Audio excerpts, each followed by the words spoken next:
Okay, hello everybody. How is Melusines are everybody? beautiful creatures. They are the pride of Fontaine. Be sure to Everybody, befriend them and cause them no harm. I hope everybody's been having a happy day. First of all, um, what we're going to be doing, we are going to continue with uh, 4.2, our conquest. But in the meantime, I would definitely like to say that my dad and I have talked about what we were going to do. We're going to put the tree where we did last year. We're going to move some stuff, but we are going to put the tree because the only time that we do spend time, we don't really spend time in the family room. And also, that's where I game. And it'd be better if we enjoyed the tree together.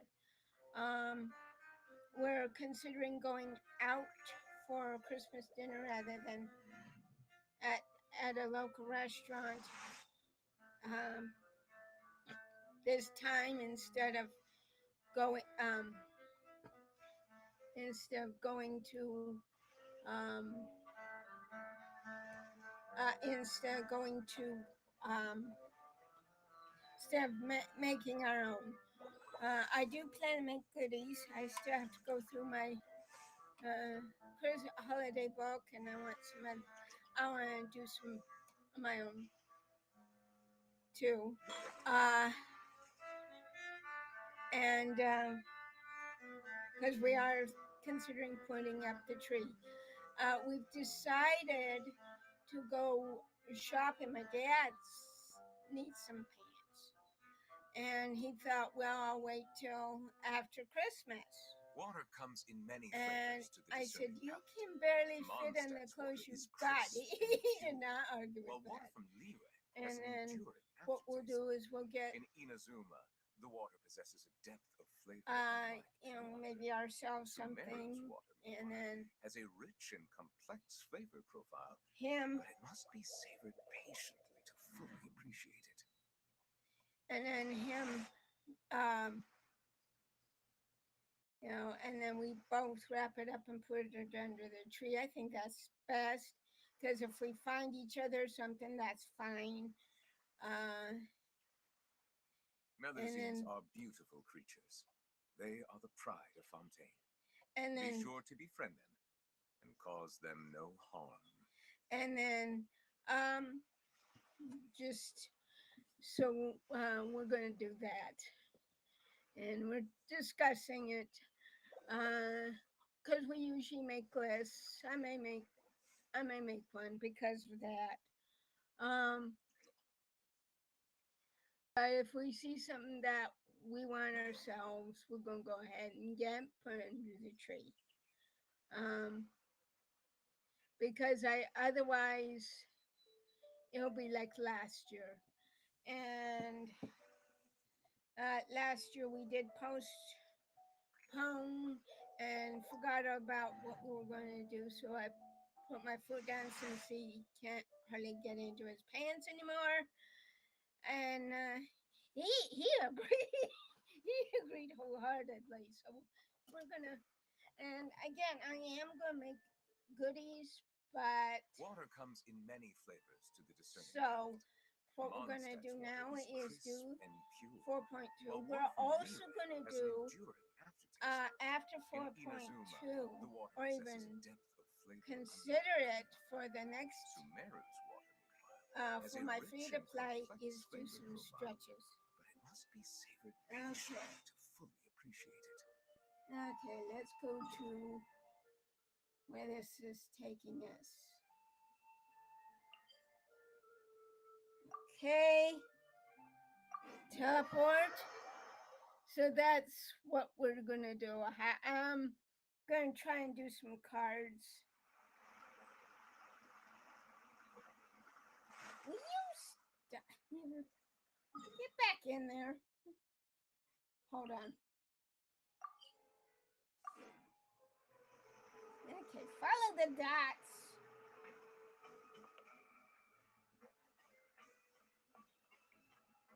Silly boy.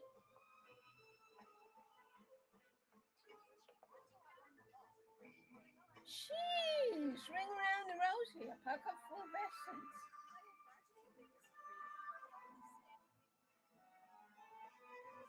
Okay. Now this is planning for what we're gonna do. It's been a tough few days, hasn't it? So much has been happening. Hyman didn't think the meetings would go on for so long, but everyone seemed pretty fired up, huh? Hyman thought they'd be at least a little frightened. Well, Fremine was, now that Hyman thinks about it, but everyone else just looked a little surprised. Well, it's hard to say. Hyman doesn't have any experience with this sort of thing. But with you around, Hyman sure will do great. Of course she will. After all, you're the most reliable person in the world, aren't you?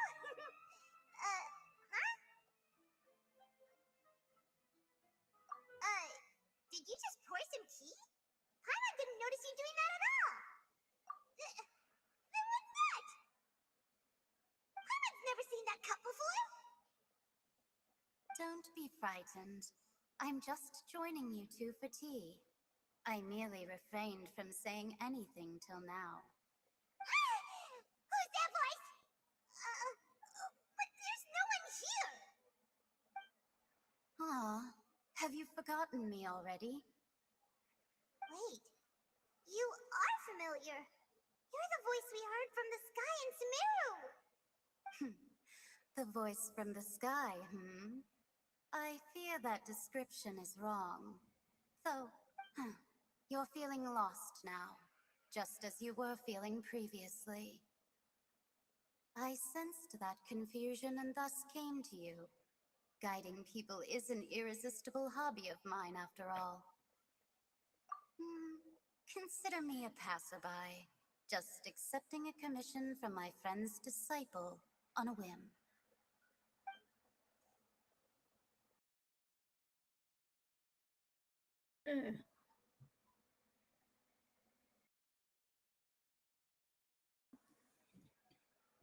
The prophecy. Yes, what has been prophesized will be fulfilled. You may view such things as the history of the future. What? What are you talking about? What? Then is there any way we can stop it? I believe you have witnessed a failed attempt with your own eyes. Can everything in Teyvat so easily be changed?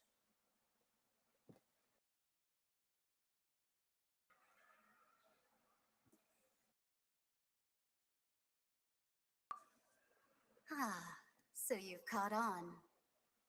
Just as prophecies are usually only the future as seen from the perspectives of the gods, could things be happening in hidden corners where the gods' gaze does not fall?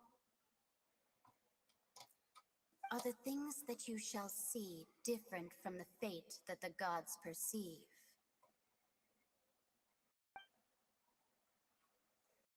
What is she talking about? It all sounds really impressive and important and stuff, but it also sounds kind of scary.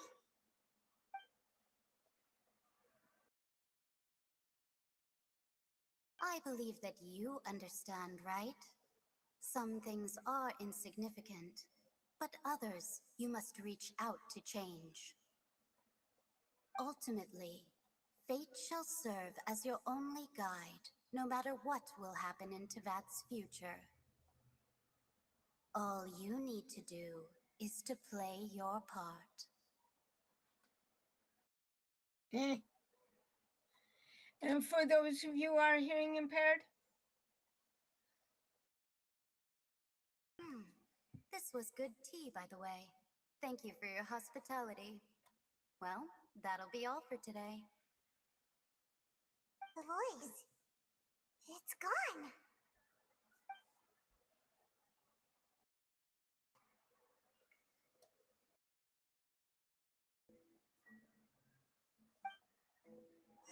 Wow. know. Uh,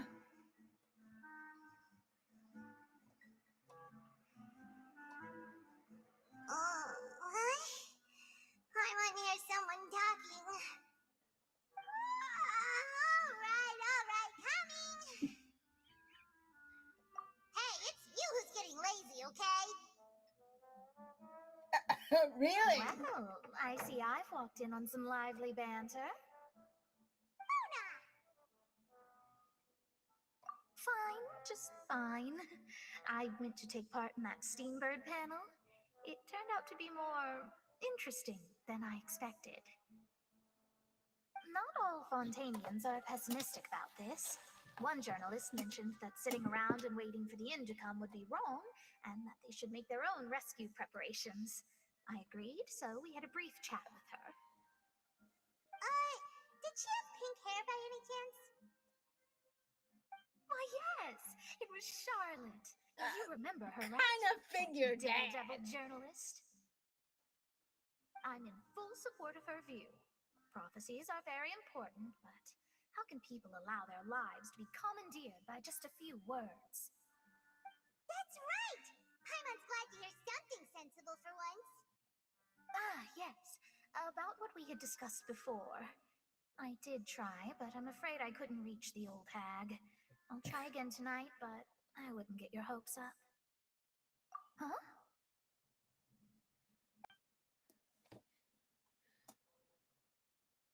Goodness gracious. Are you serious? She said that even the god's gaze has blind spots. Pretty bold if you ask Paimon. Most people would believe the gods to be all-knowing, right? The Hexen Circle members are certainly anything but ordinary. As for the mage named N, the old hag has mentioned her a few times. She said that N's sense of direction is incredible, and that she loves guiding those who are lost. But I've never met her, and if she were still alive, she'd be...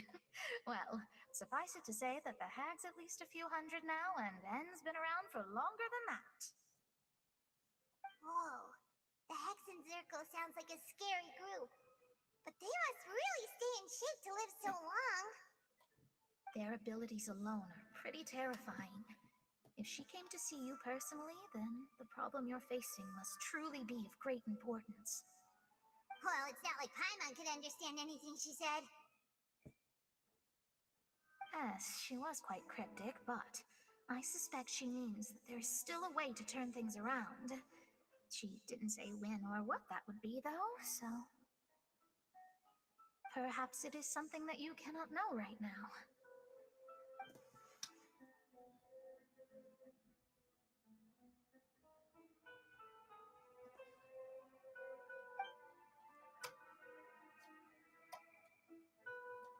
Traveler, Paimon, are you two all right? Oh, we're fine. We're just a little down right now.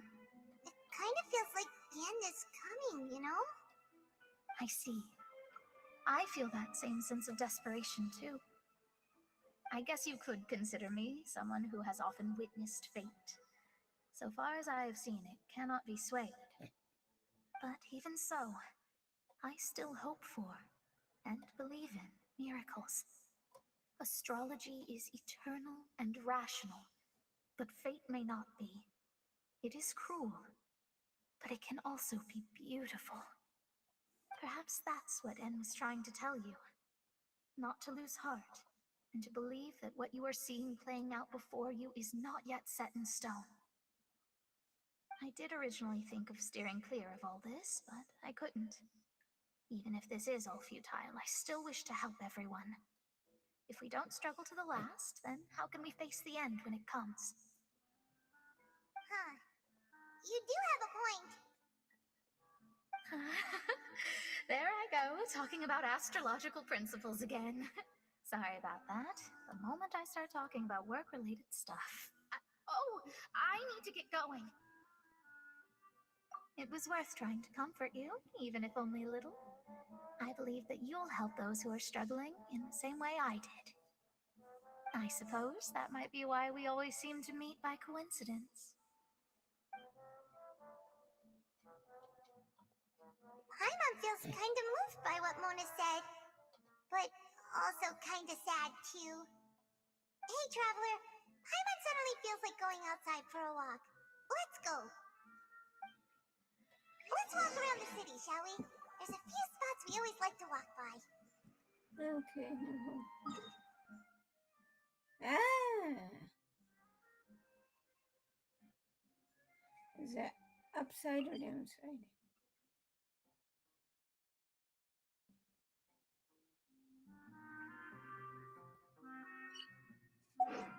I see the value in my own work, but I also see the meaning in all the endeavors of the people of Fontaine. Oh, go to the I believe I will newsstand. continue. That's up.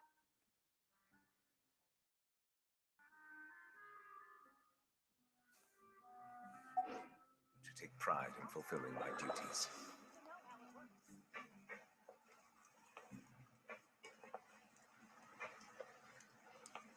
No, we don't want to sit. Will you stop that? Yeah, I think it's up.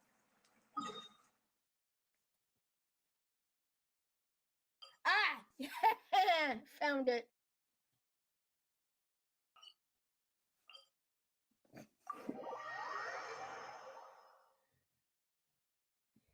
Alrighty, follow the dots.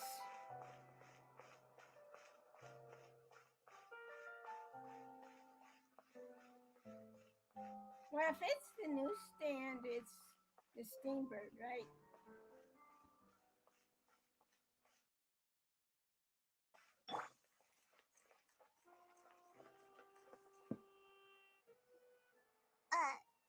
Huh? Our names are written in this newspaper.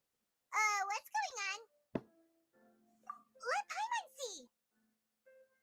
The underwater stronghold, the Fortress of Meripede, has continued in its noble autonomy, but that does not mean that others cannot interact with it.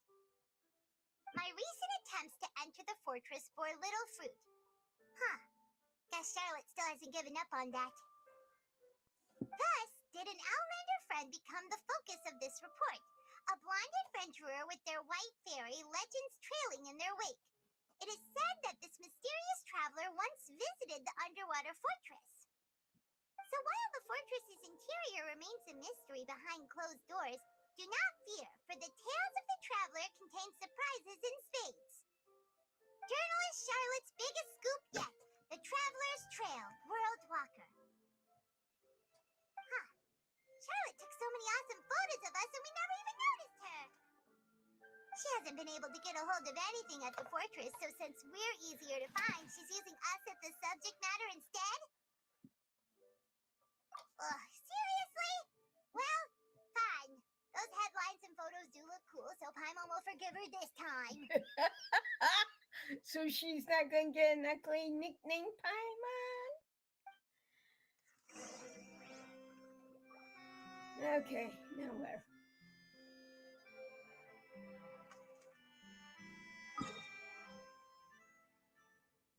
Okay, right up there. Okay. And one, if you guys would like me to read.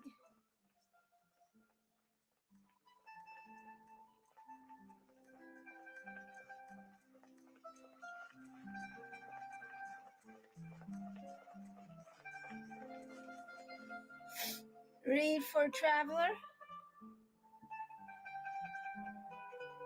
We're here!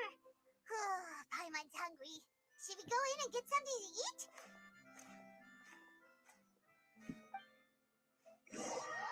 Of course I will.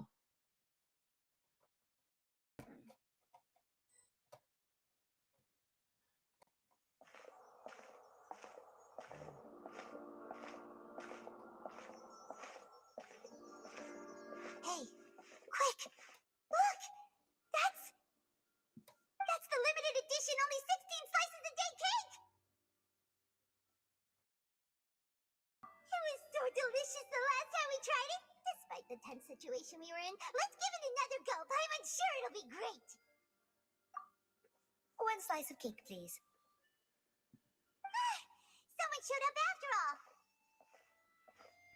Oh, wait, you're the one from the Palais Mermonia. Oh, are buy cake too? It seems Monsieur Neuvillette was right. You really can eat. Wait, did he really say something like that? That's right. Even he has his own preferences when it comes to food. As for me, I love the cake and coffee here. Aw. Do you come here often? Usually every day. Every day? It's part of my daily schedule, apart from work. I shall have my cake and coffee. Oh, wow.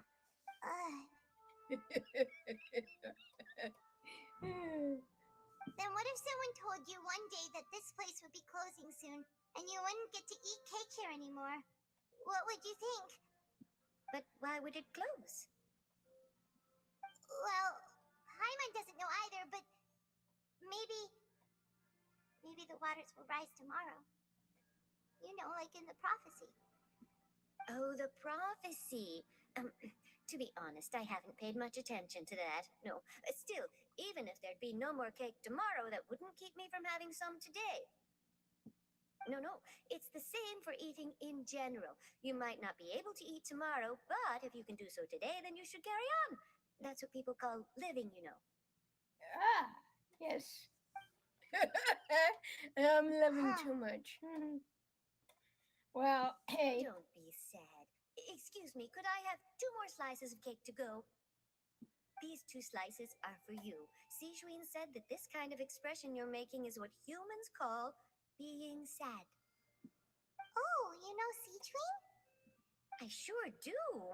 She was born before me, and she sometimes comes to the surface to teach us things about humans.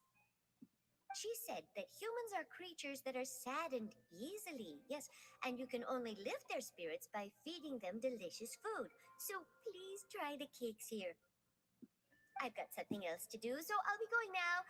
You two try to stay in a good mood after eating, all right? Alrighty. We will.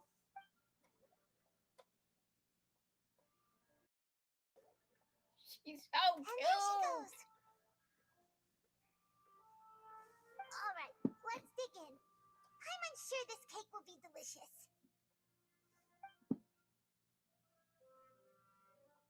Yeah, of It's course more she delicious does. than last time. And the flavor gets even better with the sip of tea. It sure would be nice if we could come again tomorrow. Sure would be nice if we could always eat delicious food here.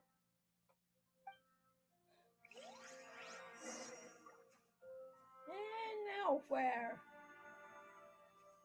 No, where do we go? Oh, we just step outside. Alrighty, we'll do that. Come on, Miss Kimmy.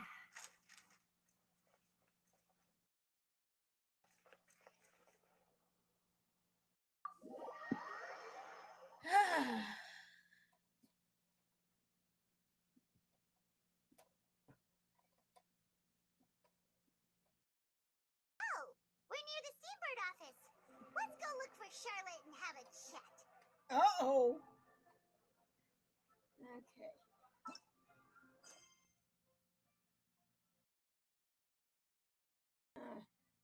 Don't tell me. Let's see.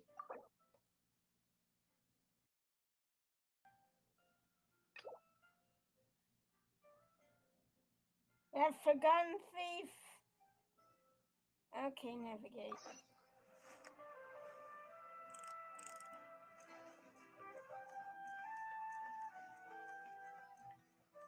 The forgotten thief. Okay, we'll do this too. Ah, I'm very sorry, Charlotte, but my sister and I are quite busy today. I'm afraid we'll have to decline this interview. Oh, please, Liddy, I'll only take a moment of your time. If you would be so kind. Huh? What's happening here? I spent all night writing my piece about the Phantom Weasel, and it was going to go to print this morning. But just as dawn broke, I suddenly received news that Caesar's fiancée, Gemma, had contacted the guards and confessed to having been the real Phantom Weasel all along. That was quick.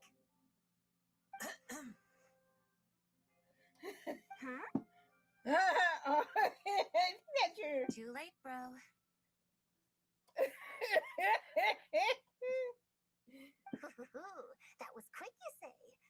sounds like I've got some catching up to do.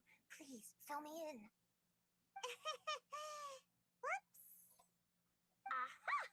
My instincts did not lead me astray. You do have something to hide. Gemma turning herself in must have something to do with Lenny's performance last night. Maybe watching my high-altitude escape trick reminded her of a better time with Caesar, and she could no longer ignore the voice of her conscience. Huh. Okay, then.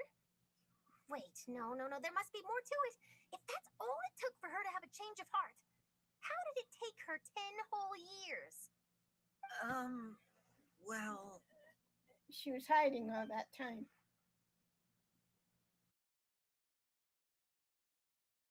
Hiding all those 10 years.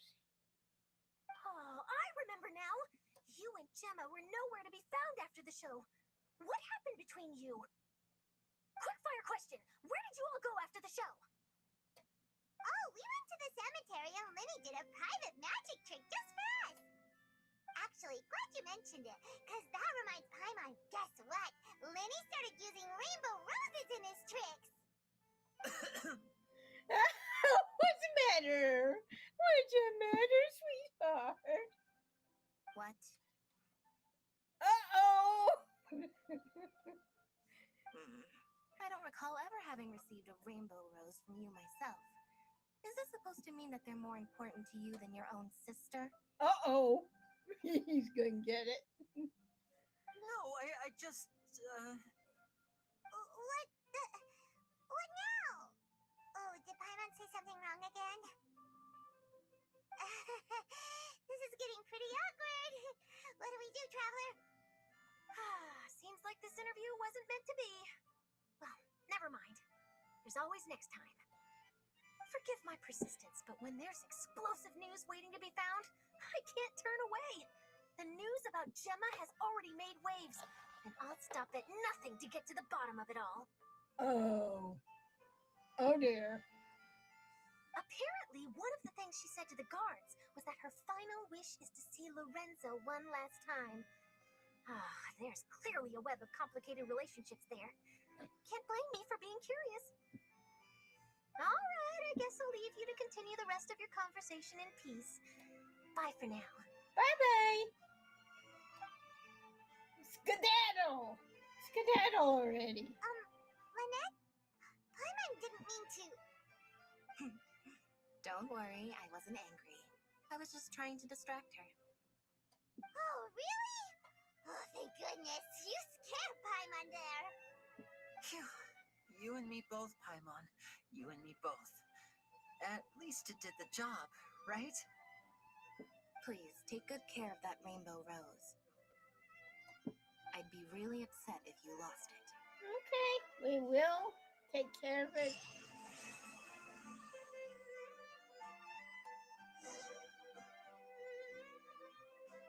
Okay, now we can do this.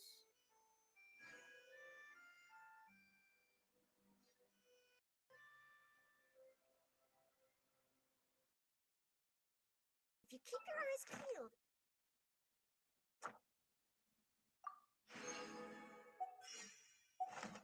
your mind engaged, you'll find... And speaking of which, oh!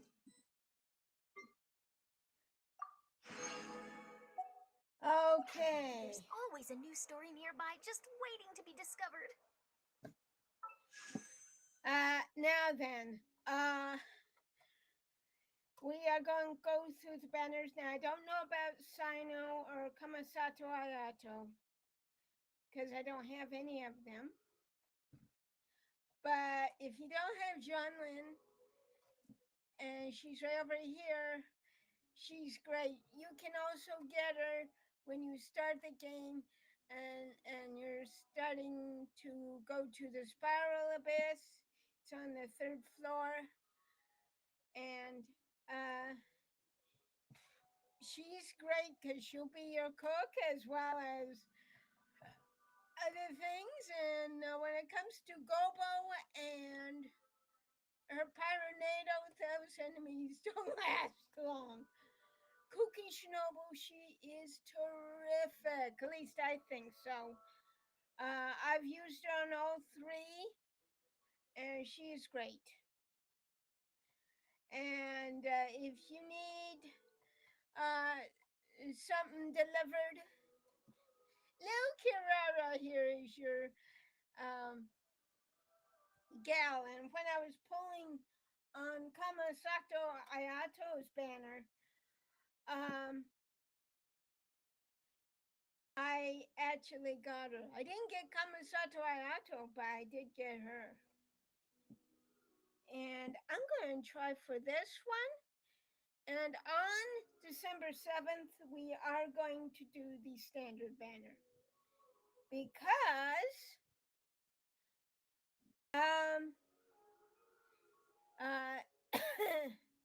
mainly because the standard banner, because that's Pearl Harbor Day. Let's see what we get here. It's purple. Purple's good. Okay, we have another cookie.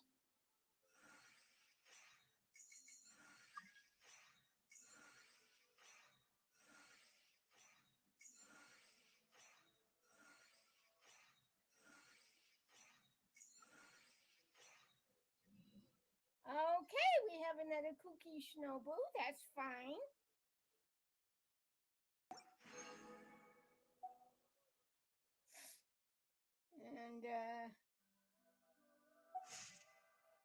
And what I don't do is constantly on a day-to-day basis. And I'll tell you why.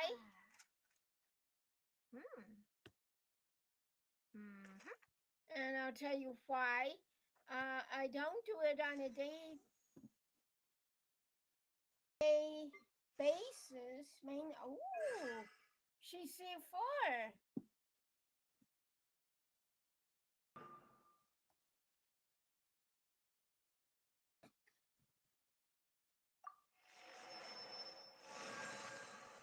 That's fine.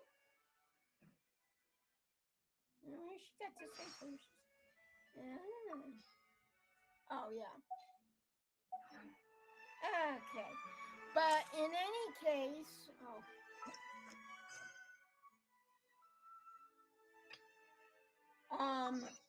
but in any case,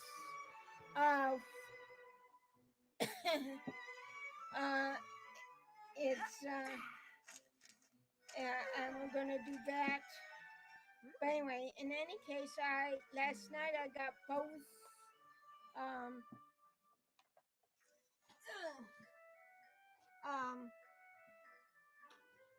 two whatchamacallits. Okay. Hold on, I gotta do this here. There are lots of journalists in the court of Fontaine, but not all of them hold themselves to a high professional standard. If you're ever looking to do an interview, I'm your best choice.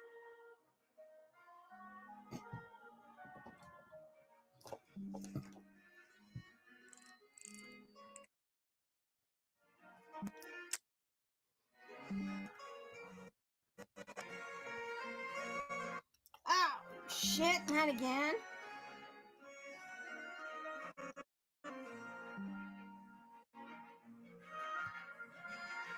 Let's see how that deals.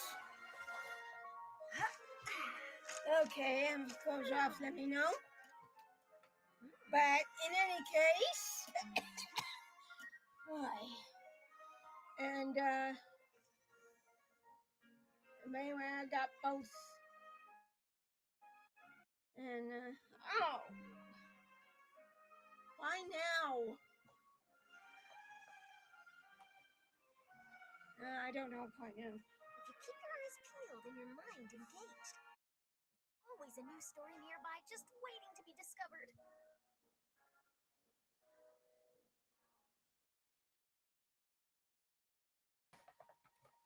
What?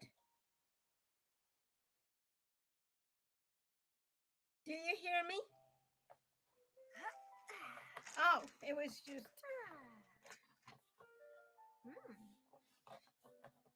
Okay. let's get to it.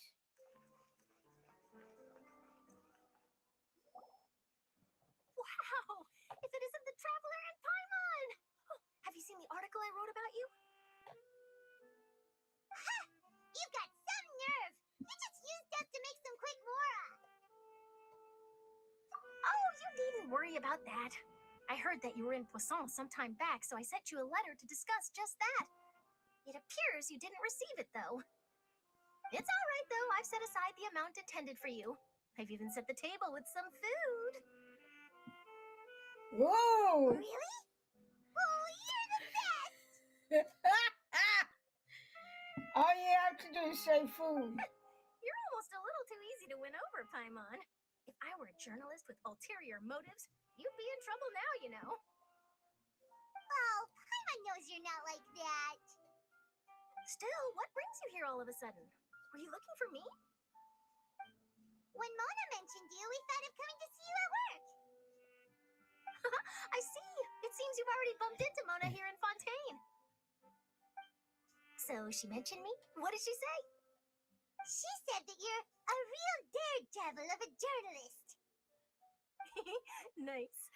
In which case, can this daredevil journalist dare to request an exclusive interview with the legendary Traveler and Paimon? Huh? So your article in the paper today doesn't count?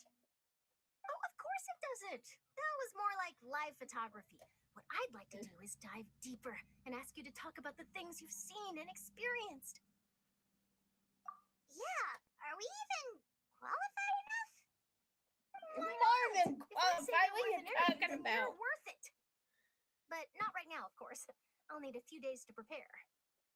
Oh, in that case, we'll just chat when you have the time then? Oh, so that's a yes? Ooh, splendid!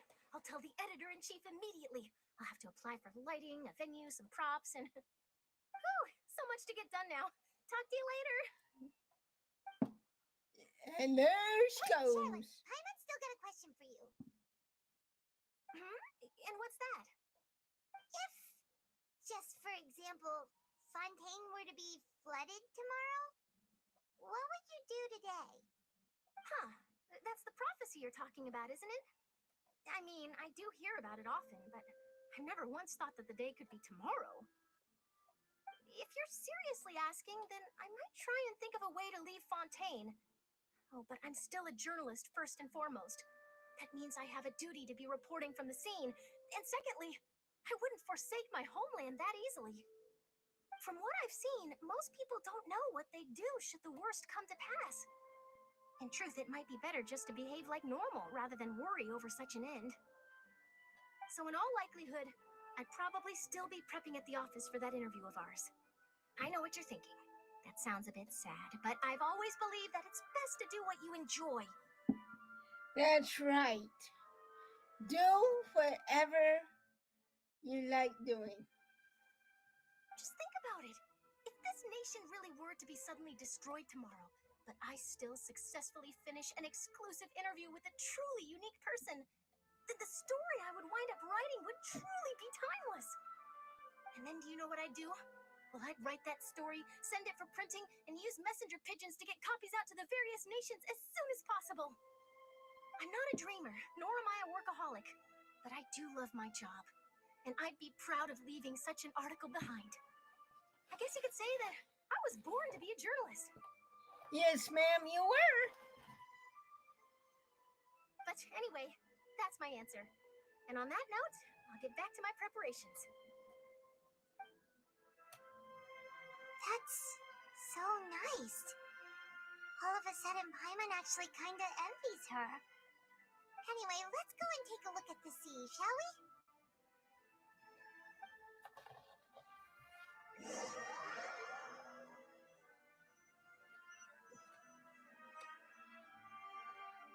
The sea breeze and scenery can be a pretty soothing combo, huh?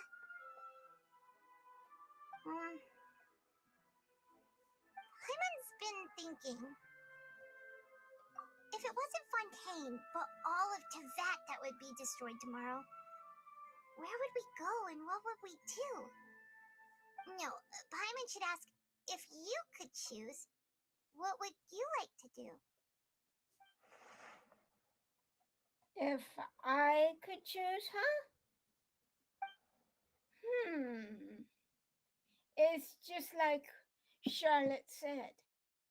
Suddenly, trying to consider what to do is pointless.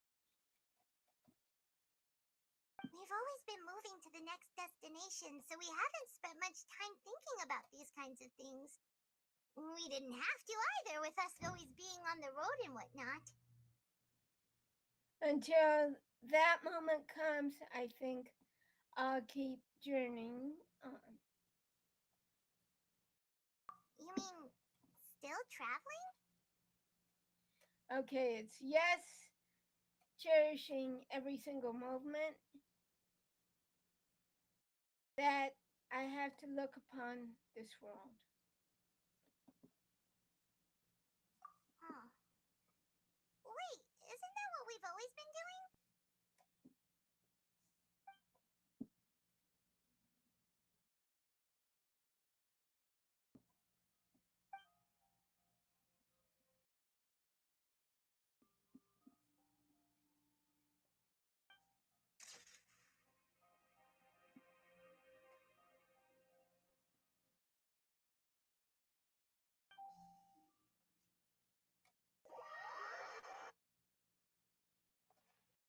Oh, here we go again.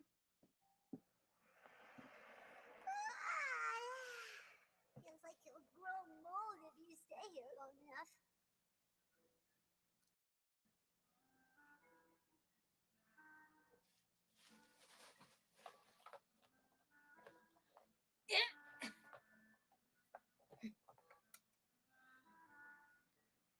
But it's still better than the Fortress of Mirapede, that's for sure. It's not only damp there, but salty too. Ah, so the two of you are still here. Wonderful. Oh, you're from the Palais Mermonia, aren't you? Yes, I'm Isadora. Monsieur Nervillet sent me to look for you two before. I heard that afterward you went to the Fortress of Meropide. So are you under the impression that we might be wanted criminals? Interesting. Not at all. I'm well aware that you're friends of his. Actually, I'm here to pass along a message from him. It's okay. Let's hear it. Did something happen? I'm gonna push this in. Yes, inside the Opera House. The Maréchaussée Phantom has declared the incident a small-scale riot. Huh? Uh-oh. All right. A riot? Well, that said, I don't personally think it was that serious. Lady Farina was watching a performance at the Opera House, and while she was resting during an intermission, some other audience members suddenly started harassing her, loudly accusing her of doing nothing about the prophecy crisis. And before she could respond, others started to join in. The crowd continued to grow, and protests against the Hydro Archon started to break out. So people have started to put the blame on Farina. Guess they finally found an outlet for the pressure they've been under due to the prophecy. I agree. People will naturally rely on gods, as is customary. But the moment people feel threatened, gods are also the first to be blamed. So what happened after that? Is Farina okay? Seeing that the situation was spiraling out of control and that further argument was pointless, she claimed that she'd gotten tired of this and left in a hurry. The Maréchaussée Phantom had their hands full maintaining order and did not catch where Lady Farina had gone. Only when things had stabilized did we realize that she had gone missing. So, you mean she's still missing? Wow. That's right. The Maréchaussée has dispatched many people to search for her, but we don't have any leads yet. That said, I don't think there's much to worry about. She is a god after all. Even if she were to fall into the hands of rioters, what could ordinary people do to her? Good. Monsieur Nervillet sent me to tell you about the situation, but he didn't say anything else. Don't worry. This is more than enough to go on. Thanks for keeping us informed. Is that so? Well, all right then. In that case, you two take care. I'll be heading back to the Palais now.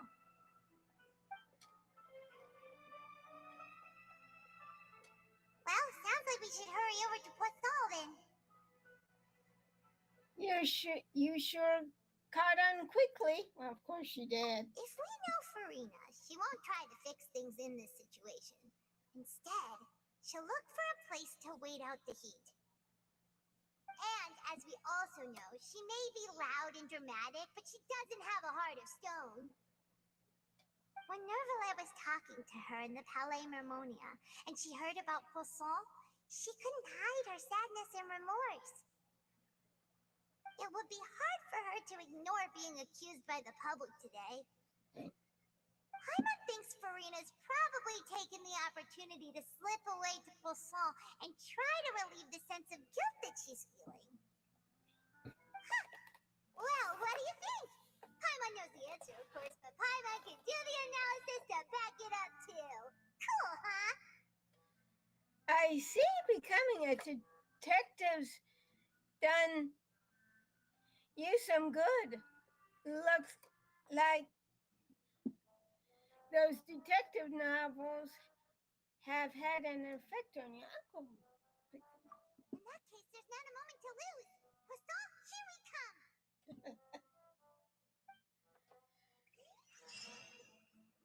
Okay.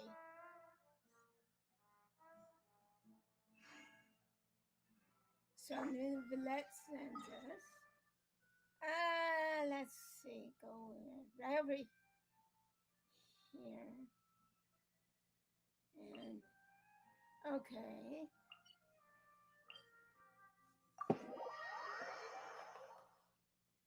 And what I'm gonna do This place looks deserted. is soon is All the to survivors must have evacuated already. All that's left here are signs of devastation. Could Farina really be here? Let's try to find her as soon as possible.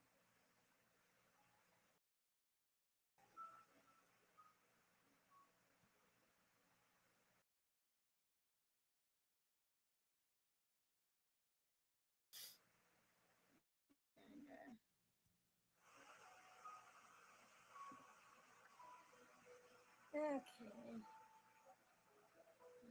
Follow the yellow dots.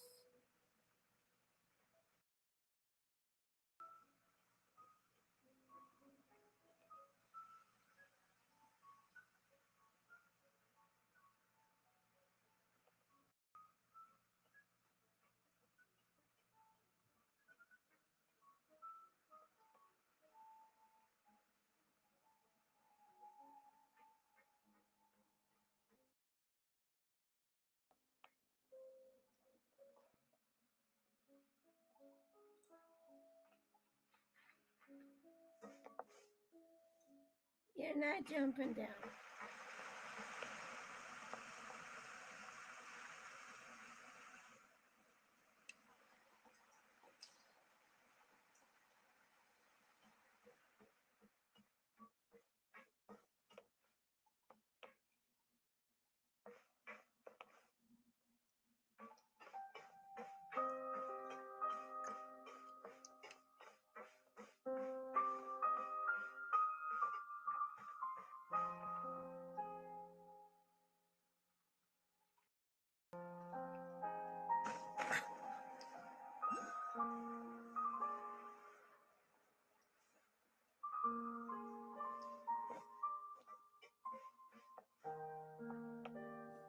There she is.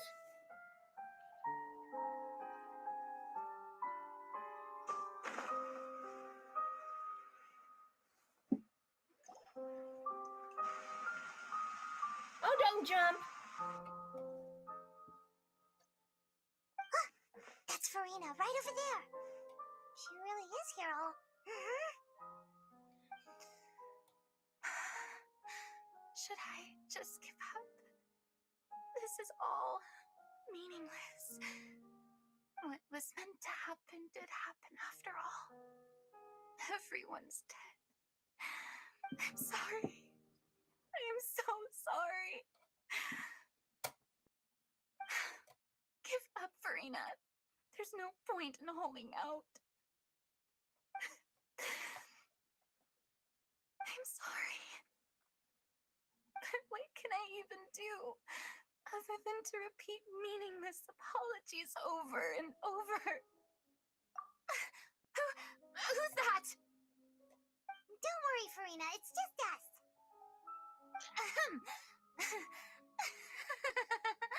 So it is you, blonde traveler from another land.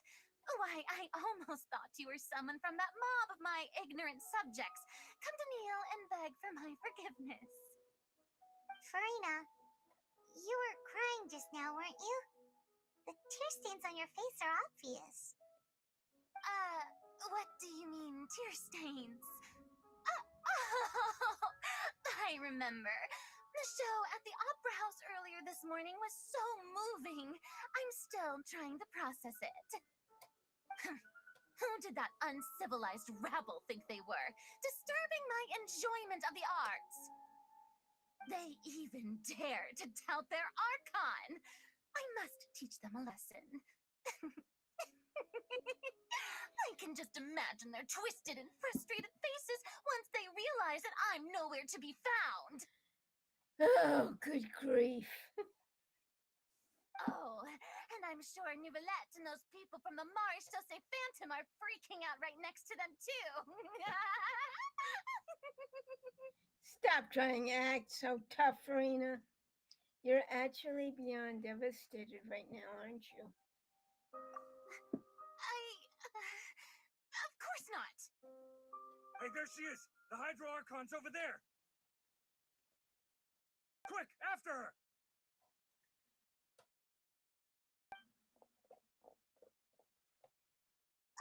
Farina, those people seem to be after you. They are? They're just some rabid fans who want to cut the line because they haven't been able to meet me in person, aren't they? That's against the rules. I can't let them get their way.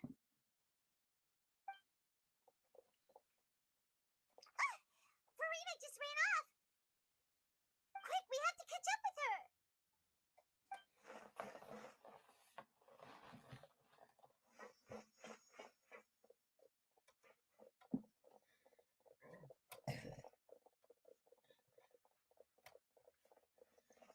At least she's easy. Paimon's easy.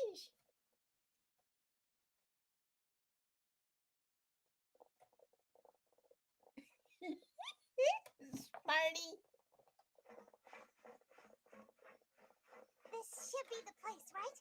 Hey, Farina! There's a good hiding spot over here. Quick, come to Paimon before the rest of them catch up to you. What? What is this place? Hurry, they're almost here. Fine. I suppose haste is warranted. Lead the way. Lead the way.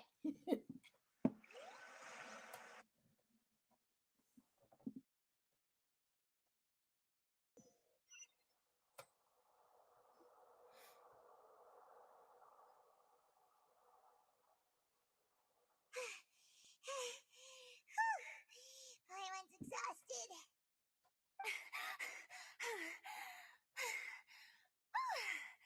I'm so tired. I totally thought they had caught me. No, I merely gave in to the sheer enthusiasm they displayed.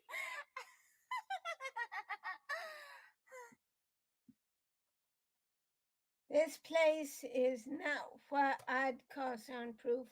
You might want to lower your voice to stay hidden. I think that's... You're right. Yep, that's a good girl.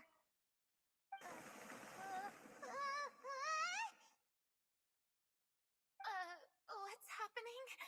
The ground's shaking. Is it an earthquake? Another disaster just struck, I suspect.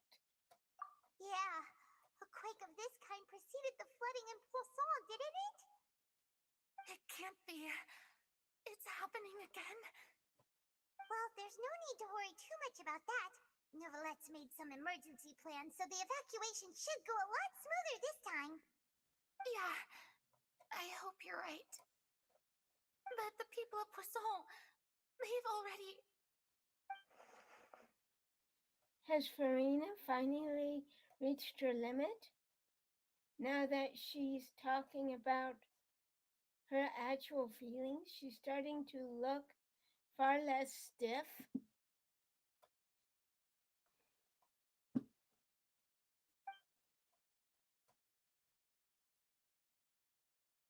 It's true. I've been investigating the prophecy for hundreds of years. I once had informants all over Teyvat, searching for clues and feeding information back to me.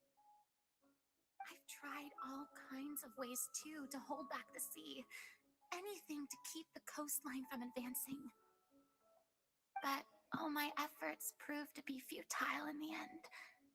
Really, the truth has been clear to me for a very long time. We cannot make an enemy of the divine.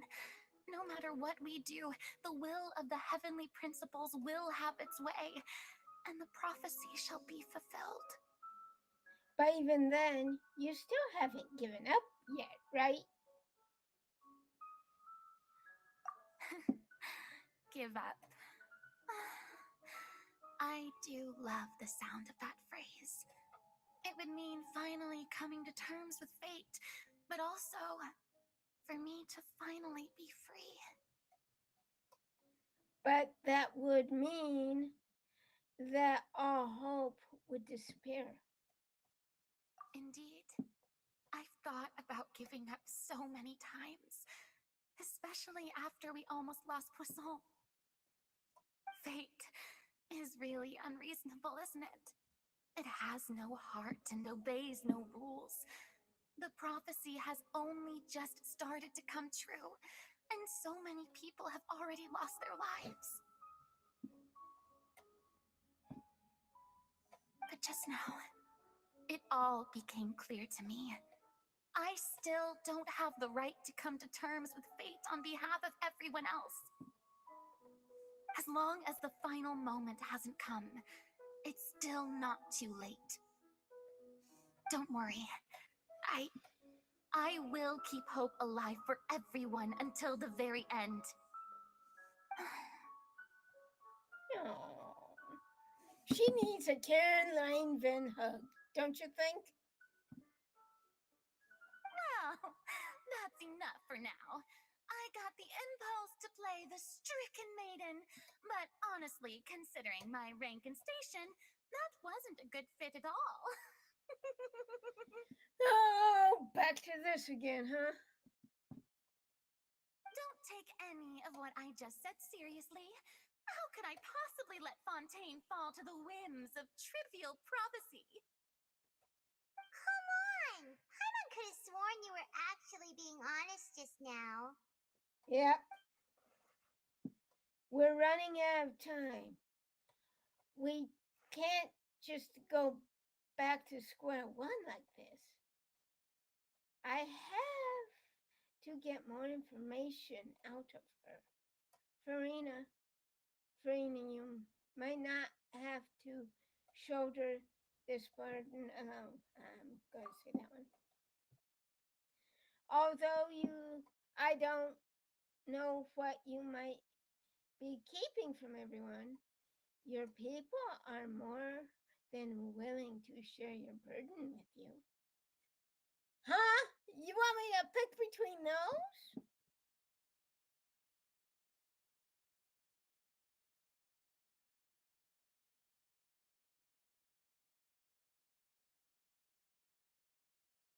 Share my burden.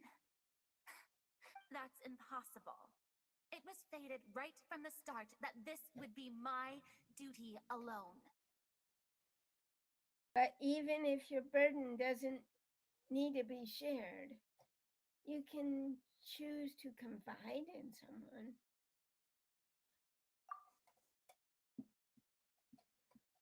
Just share it with me.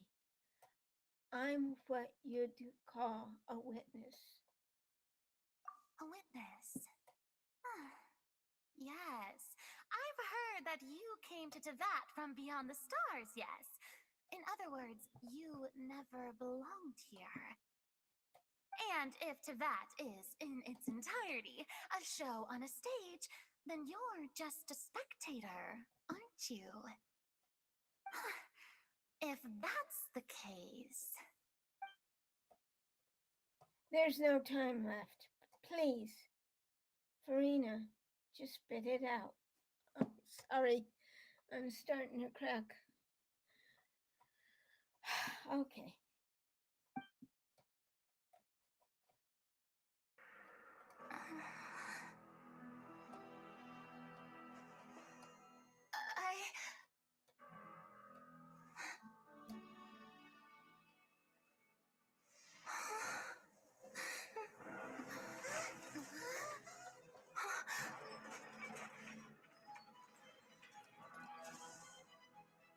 Okay.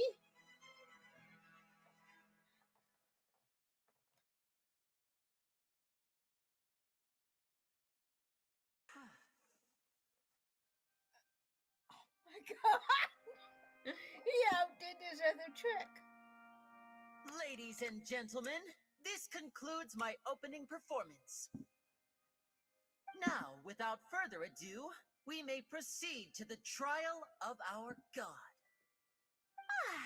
So, this is what it is.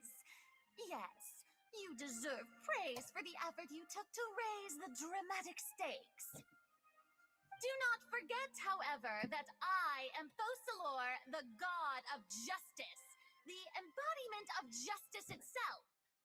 Does it not strike you as even the least bit absurd to bring the very concept of justice to trial? Yet to him, May I interpret these words as your refusal to stand trial? here it comes.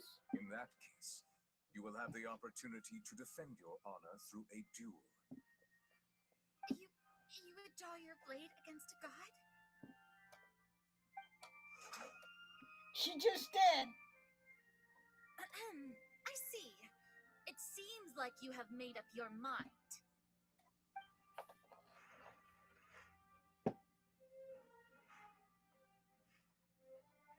Huh? Paimon can't believe it. She just surrendered. What the heck is going on? Did I just see an Archon surrender to a human? Wow, how utterly humiliating. Lady Farina, what is the meaning of this? It would seem that there has been a misunderstanding. To be clear, the raising of both hands is not always an indication of surrender. Well, then what is it, girl? Looking for excuses again, huh? I like that one. I raised my hands just now to indicate my acceptance of the trial. No duel shall be necessary. I will admit that I've been running away for a long time. I'm sorry, everyone. I was unable to protect the people of Poisson. It is my duty to stand trial for my crimes. You are not the only ones to be disappointed in me. I, too, am exceedingly disappointed in myself. But now, it is time for the Hydro Archon to show you her courage and resolve. I, Farina, will use this trial to show the world the true meaning of justice! Uh-oh.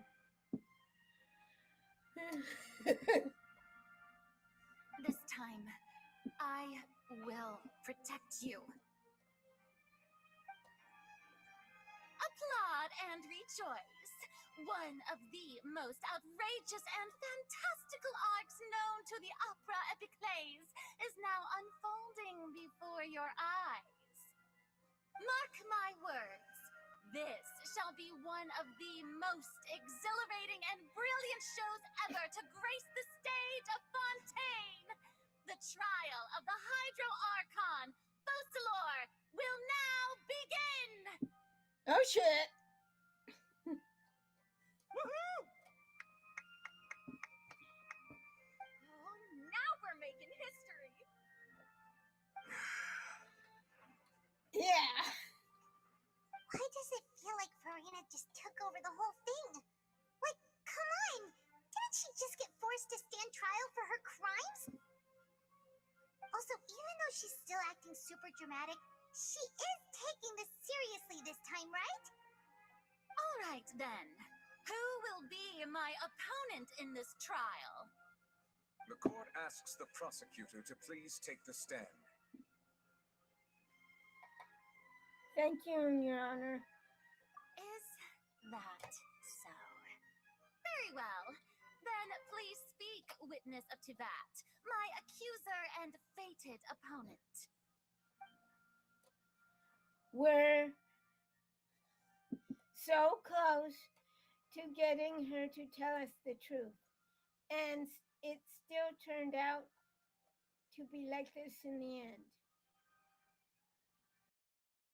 Okay. It's okay, though. As long as we can defeat Farina in court, we'll still have a chance to figure everything out.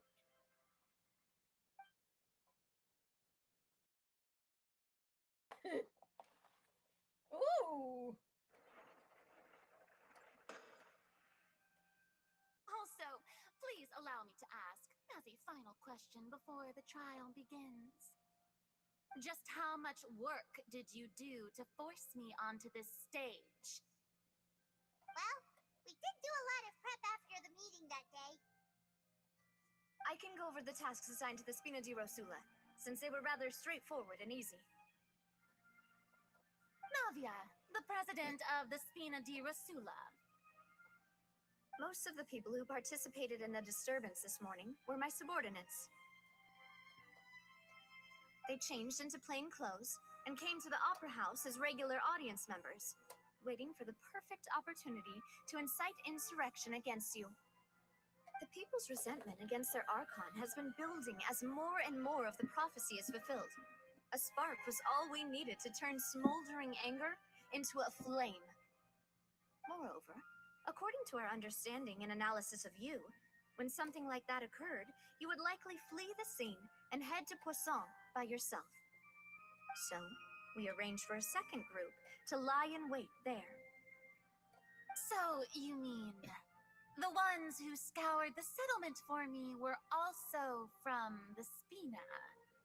And their goal was to force you to step into the giant magic box so you may personally participate in the greatest magic performance in all of Fontainian history. That's right. That house was a magic box, rather than someone's residence. As the super ultimate version of the setup that I used when I first performed at the Opera Epiclese, the volume of the box was increased by a whole order of magnitude, and the distance it traversed was the entire gap between Poisson and Aranese. Its cargo, of course, was an Archon instead of a human. My thanks, Farina. Without your help, we could never have pulled off such an extraordinary performance. You're welcome? Of course, this performance was only made possible with Father's support. The House of the Hearth spent a massive amount of labor in Mora to pull this off. We had to select a location, construct the giant magic box, dig a tunnel, and open up a path through the water. It was a lot of work for all of us. So, in other words, the earthquake that we felt within the giant magic box was just a normal tremor from the transportation of the whole house? That's right. It wasn't a sign of another disaster to come. Sorry about that. We deceived you back there. Then, I can guess Nervilette and Cloran's parts. You gathered a crowd, prepared a stage, and made sure that the champion duelist would be immediately ready for a fight. Also that as soon as I appeared on the stage, the trial may commence without a hitch. Am I right? Yes, that is correct. Well, Clorand, I must commend you for your courage. Only the most outstanding champion duelist in all of Fontaine would accept a duel with an Archon without flinching. Thank you. As for you, traveler, I suppose your role was to keep me distracted with conversation once you found me in Poisson. You'd make sure that I didn't notice anything amiss before revealing yourself as my prosecutor once we'd arrived onto the stage. You guessed wrong. Oh?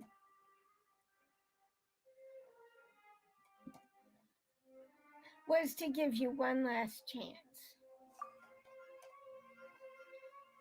We hoped that you'd share your secret with us before the magic before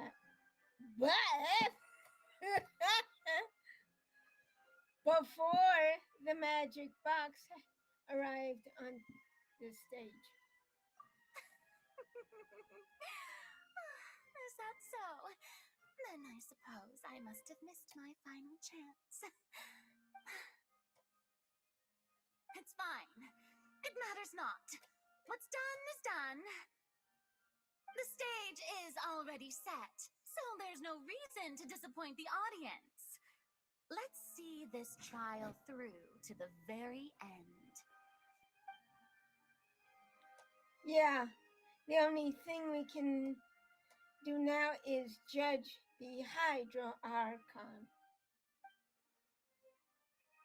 Still, I can't help but be a little bothered by that conversation earlier. What did Farina want to say to me right before we arrived on the stage? Madam Prosecutor, please allow me to pass this along. This is a document that Miss Charlotte applied for and received permission to share with you during the trial. According to her, it should speed up the proceedings. Huh? Charlotte wanted to give us something? Oh, so she's here too! Hey, Charlotte! Oh, let Paimon see. Isn't this the exclusive interview that she did with us before? So she's already finished it, huh? Wait, then that means this document is a perfect timeline of everything that's happened ever since we stepped foot in Fontaine!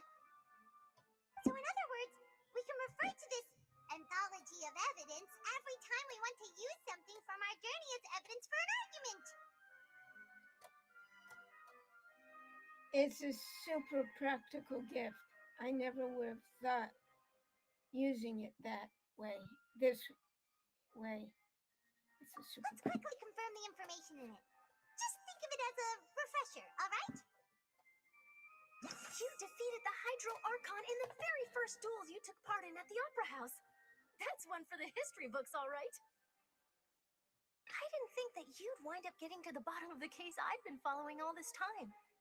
I guess you could also see this as a happy coincidence. This is the first time Monsieur Nervillette had a difference of opinion with the oratories. Even the Hydro Archon can't figure it out. A Fatui Harbinger. She's an extraordinary person. Her instinct must mean something. The fortress of Meripede was almost destroyed in a single day. That I didn't witness that scene personally will always be a source of professional regret, I think. According to Monsieur Nervillette, both Child and that whale should have been in the primordial sea at that time. I nearly lost my awesome friend Navia. To be honest, that still gives me shivers. The words of someone as extraordinary as a witch can probably only be truly understood when something surreal happens to you.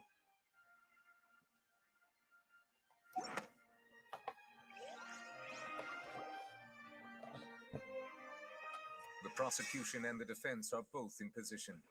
The trial shall now begin. Oh, come on, Nervy Lad. There's no need to repeat all the unimportant legalese. That's his job, Farina. Just fast forward to the part where the prosecution lays out my offenses. As the defendant and the lead actress of this performance, I still haven't even been informed of my supposed guilt in all of this. Of course, it is only natural for humans to struggle to understand the actions of a god. However, you will need more than that to convict me of a crime. That's true, but my charge here is unrelated to your conduct as an Archon. Instead, I would like to charge you as a fraud who's never been the Archon in the first place. Wait, what was that? Lady Farina's a fraud? Hey, I came here thinking that we were going to try the Hydro Archon for forsaking our duty, but did I hear that right? She's not our Archon at all? Charge accepted. Uh-oh. Uh-oh, Farina. Now what are you gonna do? Lady Farina, do you plead guilty to the charge? Lady Farina. I plead not guilty. How can I be guilty? There is no way that I, Focalor, otherwise known as Farina de Fontaine, a member of the Seven and the Regina of all waters, kindreds, peoples, and laws of Fontaine, could be anything other than your true Archon. Yeah. Even though Lady Farina can be rather eccentric, isn't it going too far to doubt her very identity? Yeah, I've never questioned her identity either. Sure, Lady Farina can be super irresponsible, but what grounds does that prosecutor have to make such a huge claim? I have cause to believe that common sense will prevail in this case. Many of the members of the audience have known me as the Hydro Archon ever since they were born. There would be no fooling their memory. See? Even the Oratrice has decided to show me its favor. Are you sure you want to commit to a charge that will never be upheld? If you wish to drop the case, I can promise you as the god of justice that you will not have to face trial for making a false accusation. We will treat everything that's happened as a dramatic spectacle and move on with our lives. What do you say to that? An argument with near impossible odds, huh? You have to not only refute Farina's claims, but also overturn the long-held beliefs of the people. The people need to see you as their Archon. Because that's their long-held belief. Well, I tried to give you the chance to surrender. If you must persist, then let me ask. If you believe I'm not the Archon, then what manner of being do you think I am? And if I was not the Archon, then how did I manage to live for over 500 years? I've got to think carefully. What do we know to be special about Farina exactly? Exactly. Huh? Why does he have to be first? Okay. That doesn't sound right. Paimon doesn't think this clue can be used as compelling evidence to build our case.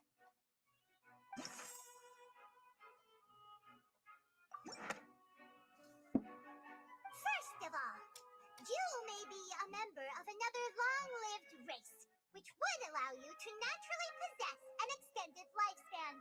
And second of all, even if that wasn't the case, there could be other ways to extend your life.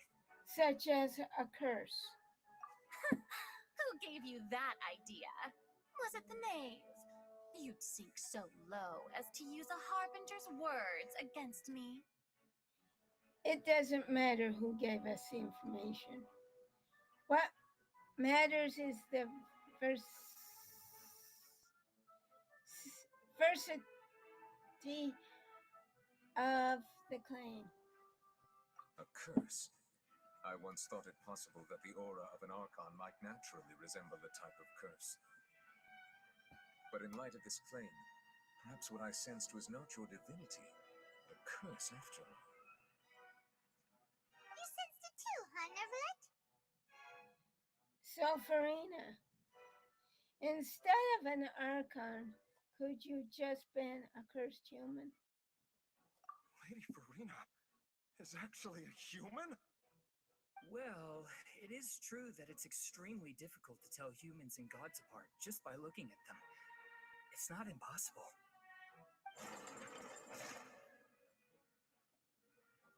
Even Steven. Well, don't start celebrating too early now. Even if I have been carrying a curse like you said, how does that prove that I am merely a human being? Besides, everyone knows that the main difference between a human and a god is the possession of authority. Gods can do what humans cannot. That's why they're worshipped as gods. For centuries, manifestations of my authority have served the nation of Fontaine. One need only to turn their eyes towards the Oratrice Mécanique d'Analyse Cardinal in this very opera house, or consider the endemnitium that is used in every aspect of life. Wait, that one trial proved the opposite. Farina actually has no control over the Oratrice at all. What? What? That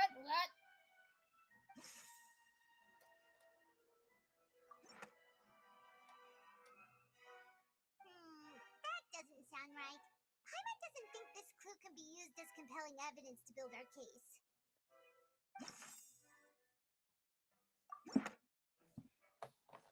You tried to reference the Oratrice, but weren't you as confused as all the rest of us when the Oratrice declared Child to be guilty without any proof? Otherwise, you should have come up with a good explanation for that by now. Didn't I make myself clear at the time? The decisions of the gods are naturally difficult for humans to comprehend. There is no need to provide an explanation. Lady Farina, I believe a reminder of your current circumstances is in order. Ooh, I love his style. While the court is in session, the principles of justice and the law must come before all else. While you are an Archon, you are also first and foremost the defendant in this trial.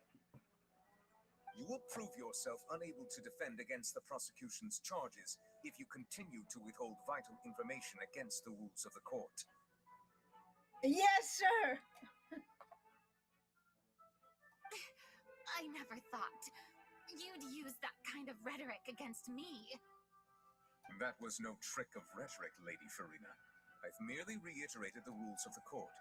Rules that all should respect and follow.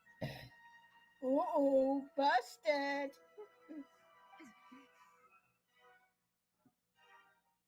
So, you neither knew why Child was declared guilty, nor did you understand the structure and operations of the Oratrice. Instead of having been created by you, the manifestations of authority you mentioned have been made by the real Hydro Archon, haven't they? The real Hydro Archon. Well, now you're really losing me. It is true that I did not know why the Oratrice gave out a guilty verdict that day. But the Oratrice handed out that verdict unilaterally, and it has been operating independently ever since it was first created. You can't argue that just because a divine creation is flawed, that the god behind it must also be no god at all. She's still throwing out all kinds of excuses. Seems like she's confident that we won't be able to produce proof that she has no power over the Oratrice. Sure, we can put the arteries aside for now.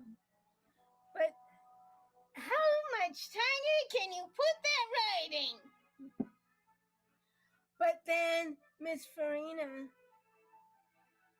could you give us a brief demonstration of your power as an Archon? My power as an Archon. There are many ordinary citizens in the audience. How can I just carelessly demonstrate the formidable power of an Archon? If that poses a concern, I'm prepared to extend my protection to the audience. You don't need to go that far. A brief demonstration of your power over Hydro should be quite harmless. Surely an Archon can at least match the capabilities of a human with a vision.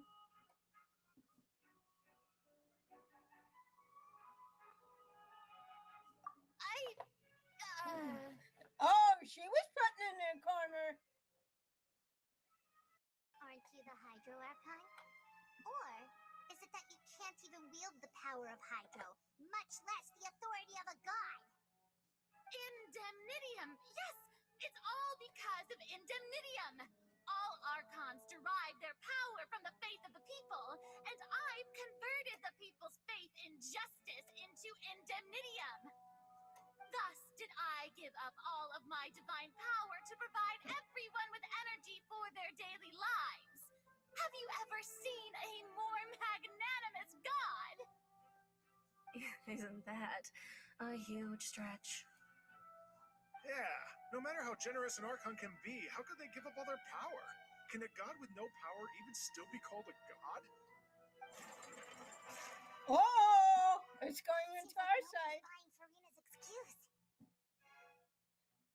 Now Hey, come now, everyone.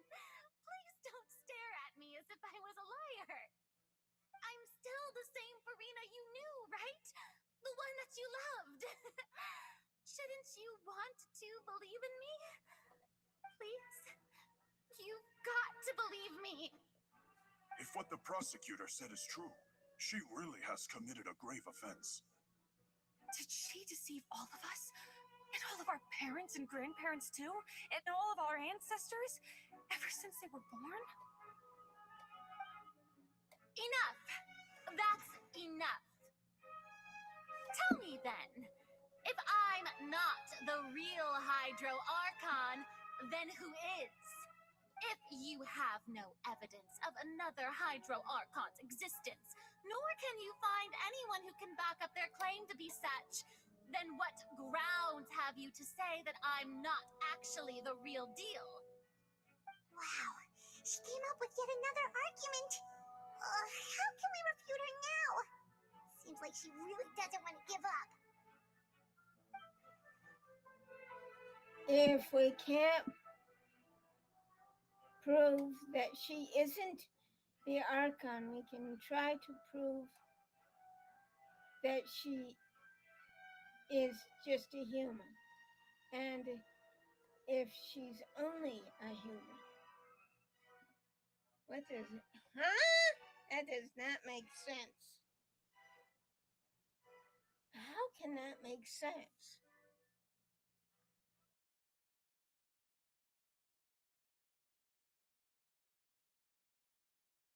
How can that make sense?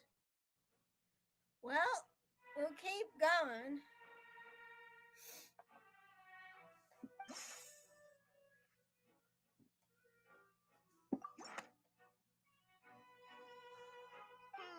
That doesn't sound right.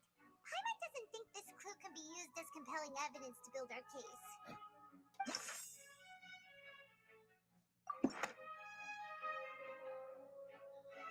It has been established that all Fontanians can dissolve in water from the primordial sea. And that means... Since you insist on claiming to be a god and not a human, then there's a method that you can use right here and now to eliminate all suspicions of you being the latter. Miss Navia, Please apply to serve as a temporary attorney for the prosecution before addressing the court. Though you act in partnership with the prosecutor, you must still adhere to proper procedure. Super sorry, Monsieur Chief Justice. I swear this really will be the last time that I'll speak out of turn. Now, I've brought some seawater from Poisson. As everyone knows, a massive flood struck the area not long ago, taking many lives, including those of some of my closest friends. So, Miss Farina, would you dare to touch some of this seawater? If we are to believe that you are indeed the real Hydro Archon, touching this seawater would have no effect on you. All it should do is strengthen your case. But if you don't dare to touch it, then we would have basically proved the reverse. Oh, and I must remind you that after the disaster at Poisson, nobody wants to see any more people dissolve. I do hope you'll act prudently and choose the simpler path of admitting guilt. Navia from the Spina di Rasula. The Spina has governed Poisson for many years. I guess her suggestion is valid. If Lady Farina is indeed just a human, she's probably Fontanian like all the rest of us. Would she really dare to try? Yep, she's going down. Oh boy. Farina? Lady Farina, this test has been unilaterally proposed by the prosecution. As it falls outside the realm of standard court proceedings, you possess the right to decline participation. Well, of course he had to tell her that. But refusing to participate is basically the same as a confession of guilt. She's just staring at the water without saying a single word. It really does seem like she's quite terrified of it. That could only mean... What's going on? Is she really planning to... That's not what we thought she would... Due to the inherent risk of the test, Lady Farina, you may...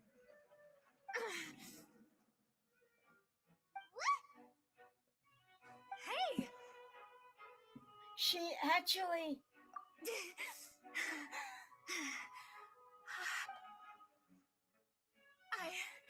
I'm fine! Look at me, everyone! My hand is still here! I haven't been dissolved! Will you believe me now? I really am your Archon! I'm nothing like a normal human who would fall apart as soon as they touch this water! Really? Was this not the most obvious thing in the world? Touchy, aren't you? Miss Seedwing? If you're present, Miss Seedwing, please come forward and attend to the defendant. Seedwing? Don't be nervous. It'll just take a few seconds. Let me see. That should be enough. Please announce the results of your evaluation to the court, Miss Seedwing. As everyone doubtlessly saw, Miss Farina was displaying symptoms of hyperventilation and flushed skin. These indicate that she was experiencing the adverse effects of exposure to primordial seawater. The extent to which she was affected is the same as other humans when exposed to primordial seawater of a similar concentration. Thank you, Miss Seedwing. Lady Farina, you may return to the defendant's stand. Oh, wait. What did she just say? I didn't get dissolved. Shouldn't that be enough to prove my innocence? Nope. Well, considering your tendency to run from your problems, we did originally prepare a direct sample of the seawater around Poisson. However, after extensive discussion, we exchanged it for a sample that is not concentrated enough to dissolve an actual human. After all, on the off chance that something entirely unexpected might occur, we don't want anyone else to lose their life to the sea. Yeah, so out of regard for for Farina's life, you secured a low concentration sample and asked the head nurse to serve as an expert witness. It's a great thing that the direct sample wasn't actually used. Farina could have... I can't believe you...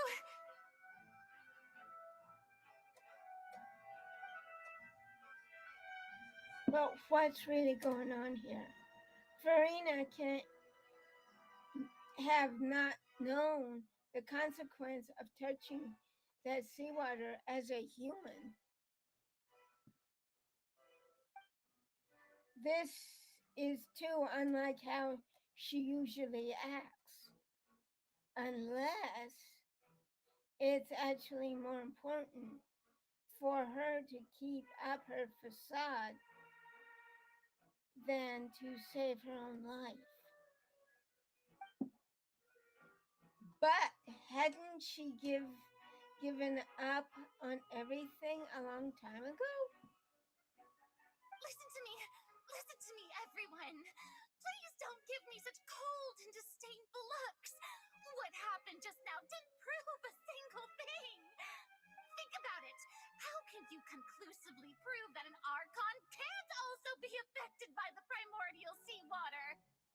Also, if I was really just a human, why would I dare to just put my hand in that kind of water?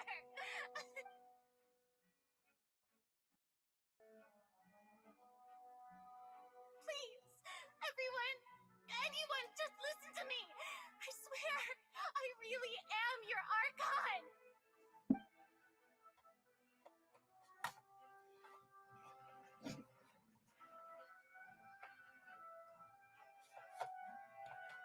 Oh.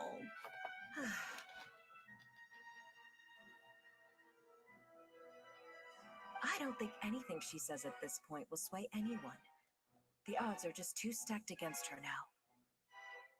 With all the things that have been said, Paimon doesn't think there's any way left for Farina to win.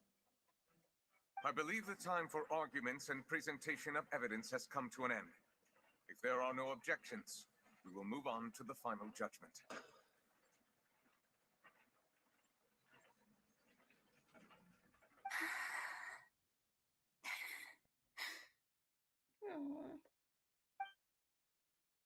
I don't think anything she says at this point will sway anyone. She's too stacked against her now.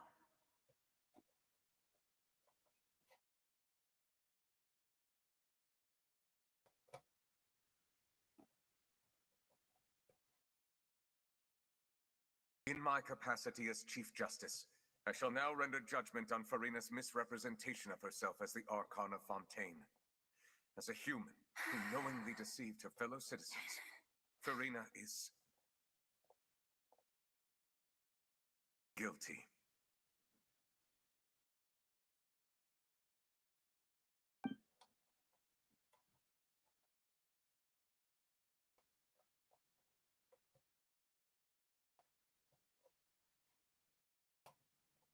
We shall now turn to the Oratrice Mécanique d'Analyse Cardinale to render the final verdict on the charges.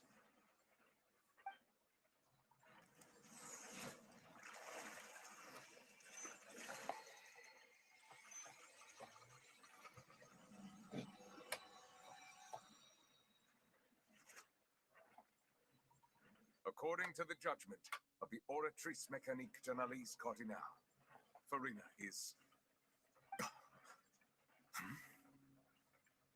Well, what's wrong?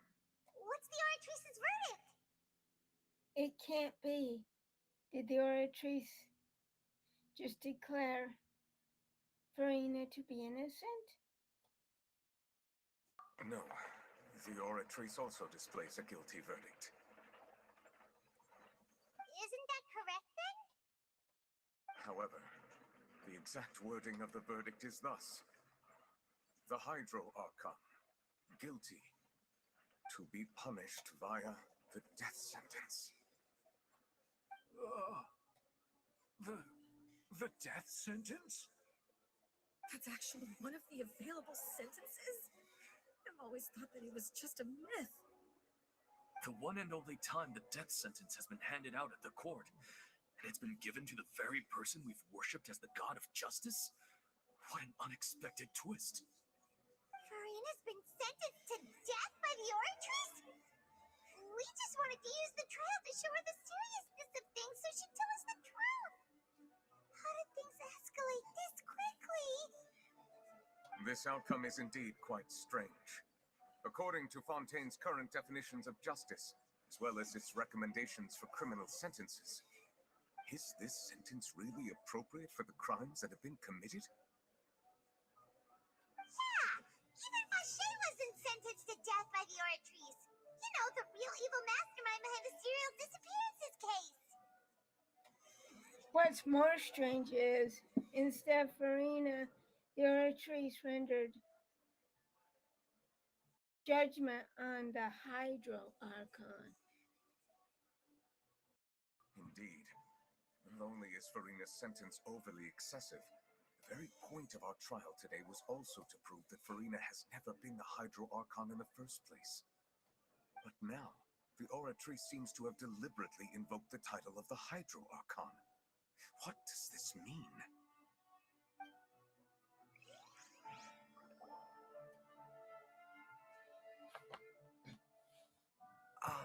Excuse me, if I may interrupt. Is the trial still going? Fremine! Oh, you finally made it. I assume this means you've completed your mission? Mm-hmm. Any mission Father assigns to me will always be top priority.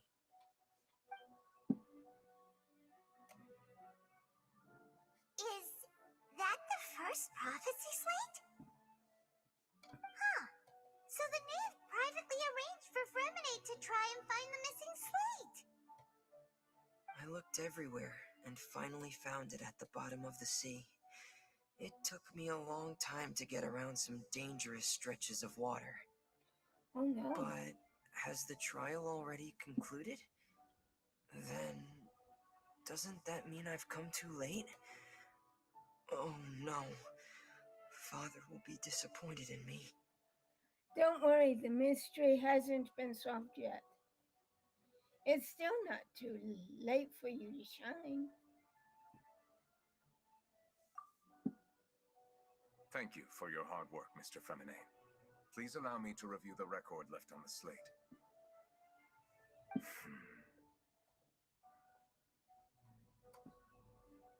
Traveler, I believe that you have already seen the other existing slates. I would like you to come here and confirm their contents.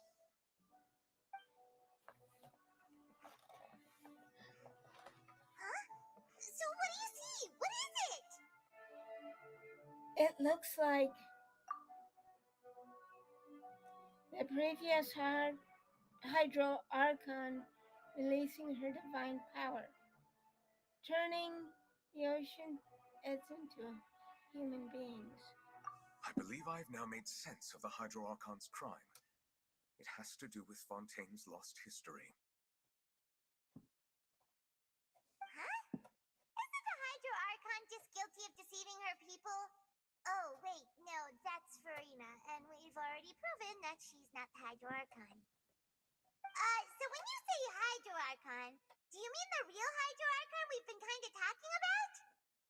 In truth, everything that you've encountered in Fontaine up until this point can be traced back to the contents of these stone slates.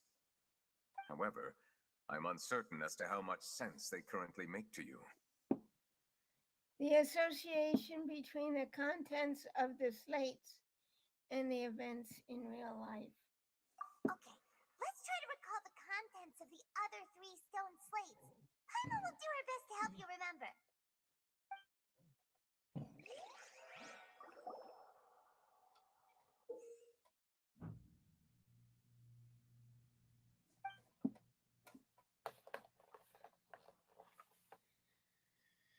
The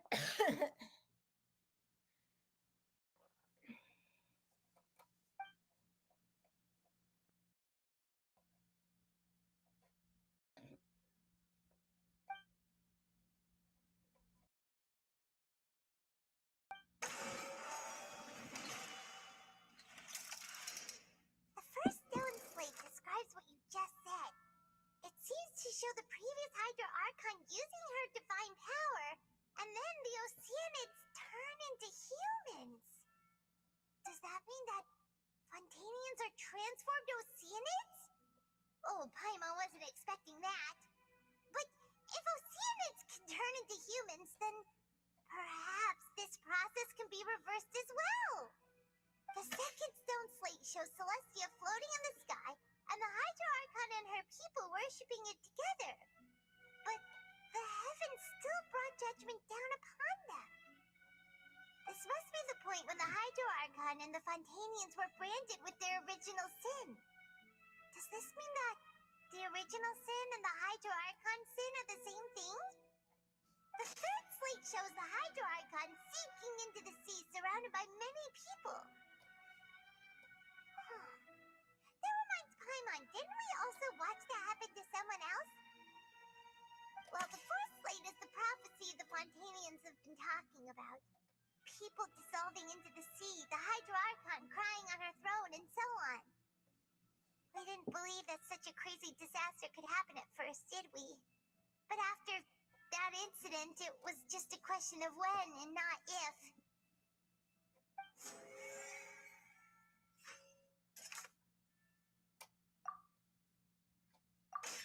We know from the case of the serial disappearances of young women that Fontanians can be dissolved in primordial seawater. And the first stone slate tells us that long ago, the Hydro Archon used her power to turn Oceanids into humans. This might be the reason that Fontanians can dissolve.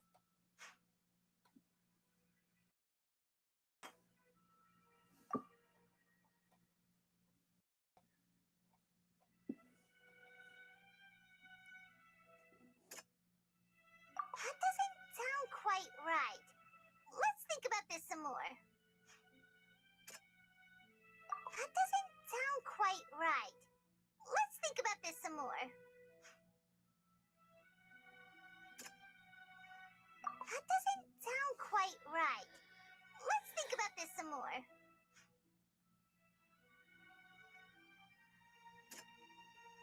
That doesn't sound quite right. Let's think about this some more. Perhaps what is about to take place has all happened before. The true sin of the Hydro Archon that Nervilette mentioned, and the original sin cast down on the people of Fontaine by Celestia, as recorded on the stone slates.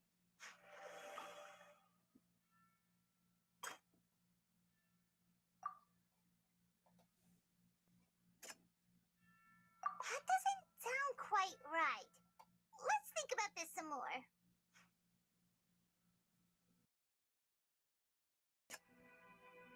That doesn't sound quite right. Let's think about this some more. It's not as simple as falling into the sea. When Navia fell into the sea, her consciousness was subjected to judgment. The stone slates show the people gathered around the Hydro Archon in the sea. Could that be alluding to the same thing?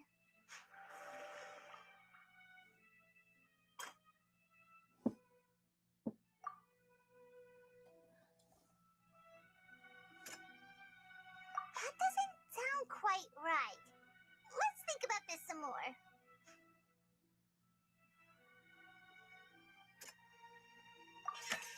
Prophecy from the stone slates found its way into society, but not many people believed it at first. The fortress of Meropide was nearly flooded with primordial seawater, which we know can cause Fontanians to dissolve. It seems increasingly likely that the prophecy may come true. If we hadn't dealt with it in time, things could have gone very badly. They'll dissolve into the primordial sea but won't cease to exist. Their essence will flow in the seawater, converge, and take the form of an Oceanid. The Hydro Archon was sentenced to death in court, shocking everyone present. Perhaps this means that her sin was actually Fontaine's original sin. Navia fell into the water inside those ruins, and she nearly dissolved. She was surrounded by the people of Posol in a court within her consciousness, and was forced to take part in a trial meant to make her stay. The eruption eruption of the primordial sea at the fortress of Meropeep was the surest sign that the prophecy was about to come to pass no matter what. The prophecy's contents can all be verified by recent events. If we combine what we know together, loads of truth should come to light.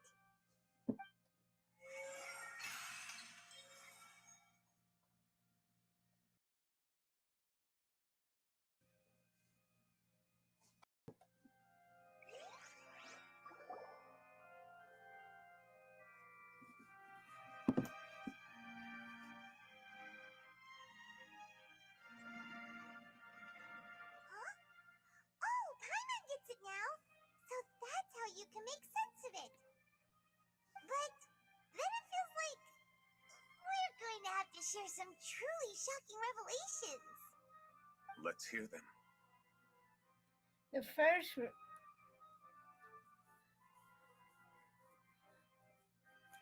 slate reveals that Fontanians aren't really humans. Incredible. Linny, did you hear that? We're not real humans. All Fontanians were originally created by the late previous Hydro Archon, with Oceanids as their basis. The evidence for that can be found in how only Fontanians could dissolve in primordial seawater, and how all the girls Vache dissolved were also turned into Oceanids. Oh, and according to Navia, when she was about to get dissolved, she also saw everyone gathered around for a trial, all of them in the shape of Oceanids. Indeed. The second slate reveals the crime of the Hydro Archon was her creation of Fontanians from Oceanids. Yeah, and it follows from the content of the first slate that she probably angered Celestia by creating humans without prior permission. That could also explain why the Oratries judged the Hydro Archon to be guilty. It's to account for that ancient sin. The Hydro Archon's true sin was creating us? And yet, after many hundreds of years, the Hydro Archon's creations have turned around to try to judge the Archon within the Opera Epiclese. The twists of history are often the most unexpected of all. The third slate, as for the third slate, I'm still convinced that it should come after the fourth slate. Yeah, isn't the image here just like when Navia fell into the sea? So wouldn't it be trying to show the image of the Hydro Archon also falling into the sea once the prophecy has been fulfilled in the fourth slate? The fourth slate depicts the fulfillment of the prophecy as it's already widely known. In the end, the people will all be dissolved into the waters, and only the Hydro Archon will remain weeping on her throne. Only then will the sins of the people of Fontaine be washed away. Did Paimon get all that right? You've made some keen deductions. I must say, given how much you still don't know, it is impressive that you already managed to connect so many pieces of the truth. However, while you were able to decode all the information on the slates, they've also been etched with an additional layer of hidden information using a different power source. When we were at the ruins, I tried to decipher the hidden information recorded in the slates. But since we only had 3 slates at the time, I was unable to come to a full conclusion. Now that the slate collection is complete, I shall make another attempt to decipher the narrative recorded within. If everything goes well, we should finally be informed of the unadulterated truth.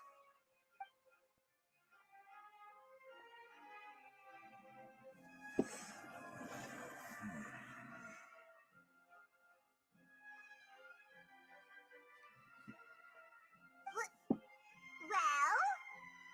Did you get it? I believe I should share this truth not only with you, but with all the people of Fontaine as well. I will try to briefly summarize it for you. Your hypotheses regarding the origin of Fontanians and the sin of the Hydro Archon were both correct. In the Fontaine of old, the previous Hydro Archon sensed the yearning of her Oceanid familiars for life on land. The Oceanids were enamored with the beauty and romanticism of human beings, and wishing to have those experiences for themselves, expressed to the Hydro Archon their desire to become of a similar kind. However, even though water as an element is intricately linked with the power of life, the Hydro Archon, as one of the seven, did not possess the authority to create a new form of human life. Not one to give in, she eventually found a way to create permanent humanoid bodies for her familiars by appropriating the power of this planet's primordial sea.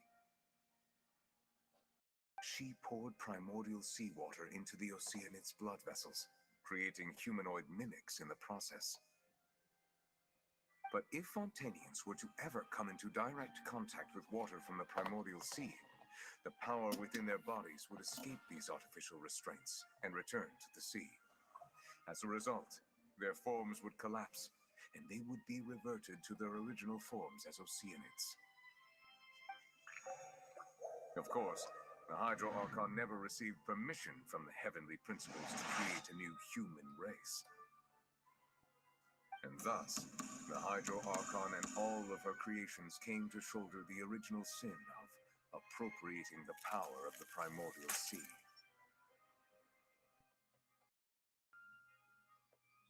That is the true history of how the people of Fontaine first came into being. So we were all Oceanids before we turned into human beings? That's way too much information for me.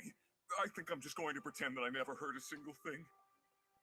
Wait, but if that's the truth, we can't let the Hydro Archon be sentenced to death. After all, her only sin was creating us. This really might be too much information for your regular Fontanian, but it does answer a lot of our questions. Alas, your hypothesis regarding the third and fourth stone slates was inaccurate. The slates' respective positions are, in fact, correct. So they are in the right order. What is the third slate supposed to represent then? A key point of the visual on the third slate is how all the individuals depicted in the water are humans rather than Oceanids. They have not been dissolved, which implies that the water depicted in this slate is not water from the primordial sea. The nation of Fontaine is the nation of Hydro, as well as the nation of Trials and Justice. Instead of being the literal element, the water in the scene symbolizes judgment and justice. You may also recall Navia's experience. When she fell into the sea, her consciousness was surrounded by that of many others who intended to hold a trial to determine her fate. Therefore, the meaning of the third slate is that the people of Fontaine shall try the Hydro Archon at the court of justice. Yes, it refers to our present situation. I think I'm following now.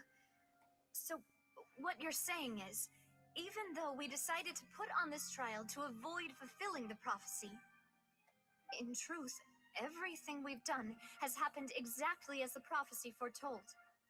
So now, it seems, we're the ones making sure it comes true. What should we do? I don't know. It feels like no way out of this. But I don't know. No matter what, the prophecy will be fulfilled. Is this what it feels like to be a prisoner of fate? If that's the case, does that mean the scene in the fourth slate will also be fulfilled soon? Traveler, I would like to point out another small fallacy in your deductions. About the fourth slate, you probably thought that the eruption of primordial seawater beneath the fortress of Meripede served as the surest sign that the prophecy was about to come to pass, yes?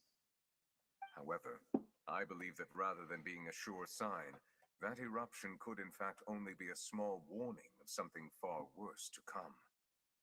As for the root cause of the catastrophe, I believe you've already encountered it once before.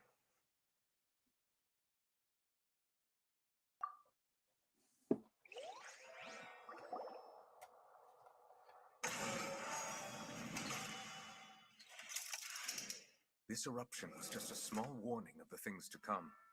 We must find the root cause of the disaster.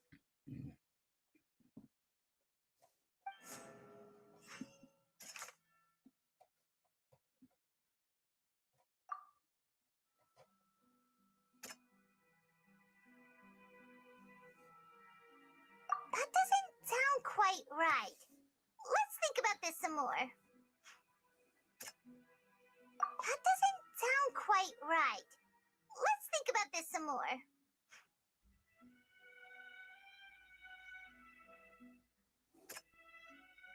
That doesn't sound quite right. Let's think about this some more.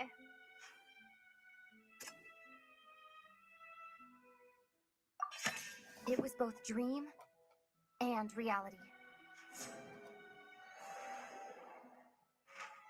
If we're talking about a true culprit, that can only be that thing inside the primordial sea, right? The truth, the original sin, the trial, and the root cause of the disaster.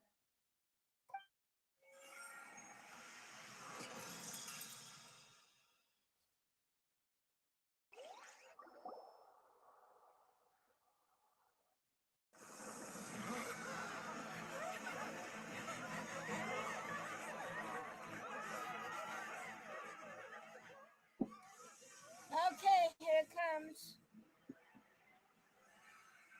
Jeez, that's a big girl. Or big guy, or big it. Anyway, it's big. I'll be right back. Turn to the right.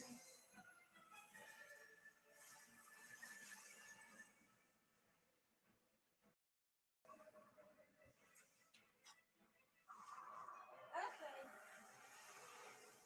Sorry for that, but yeah.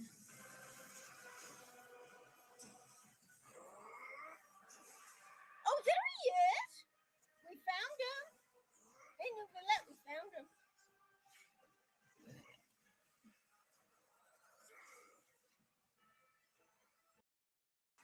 Go, Nouvellette.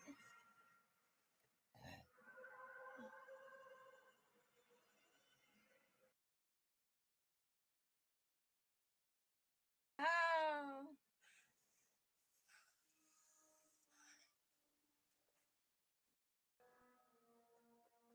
That's Child.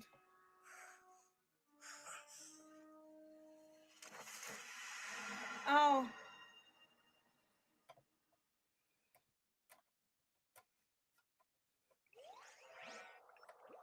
Now what's going on? That was way too close! How did that thing just burst into the opera house? Wait, was that the huge whale you saw in your dream?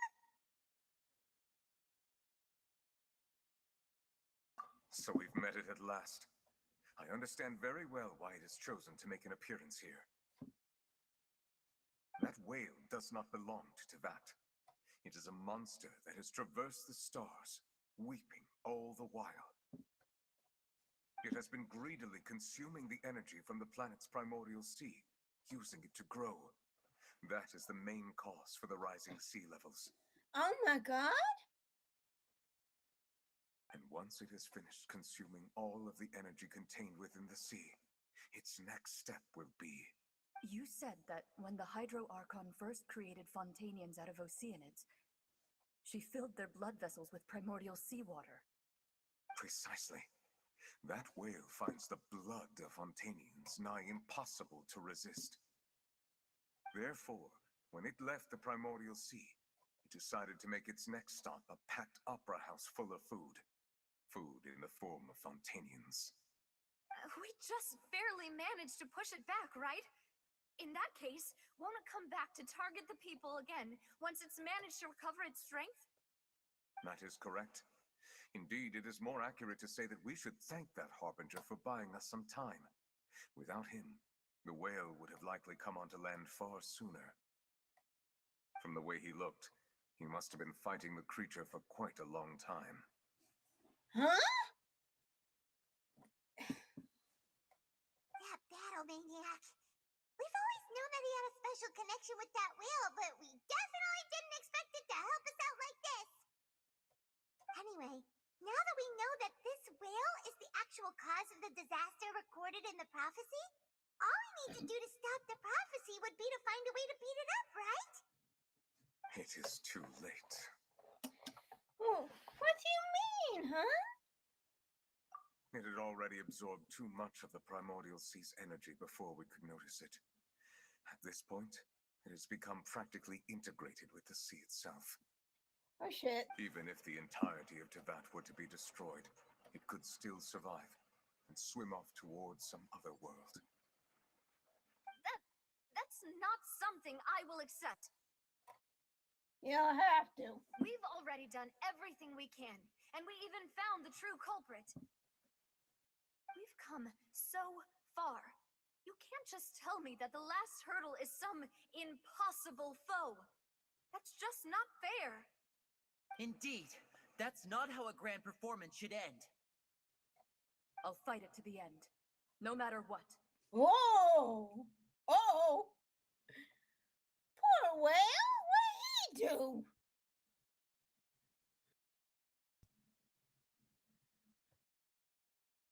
Lane! Hey! What's going on? What you have in behind? What do you mean?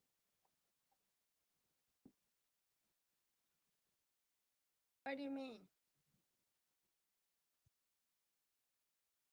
That's a good question, but what do you mean? Okay. So the prophecy will be fulfilled no matter what, huh?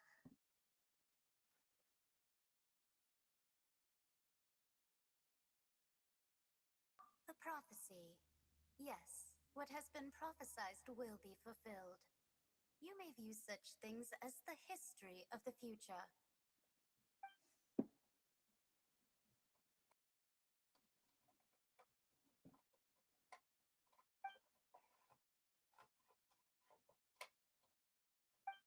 Just as prophecies are usually only the future as seen from the perspectives of the gods, could things be happening in hidden corners where the gods' gaze does not fall?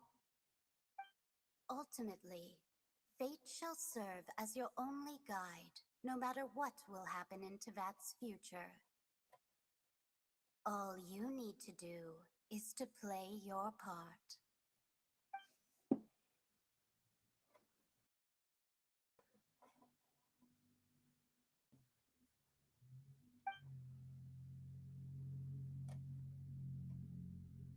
Did I miss something? Wait. I forgot about Farina. What is it that she wanted to say to me that last moment in the giant magic box? What is her real secret? Right now?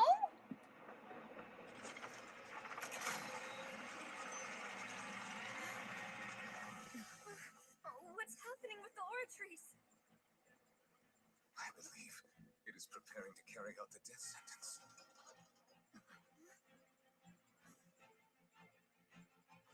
Farina! They're having her talk more. No, I still need answers. Yeah.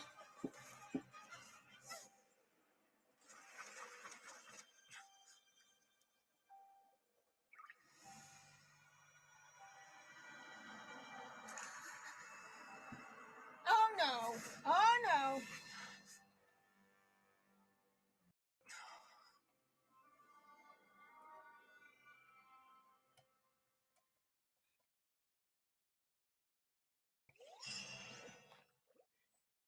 This is getting too spooky.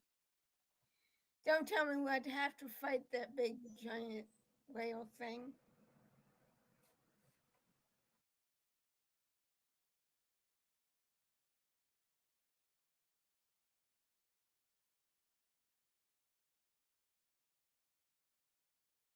You. What?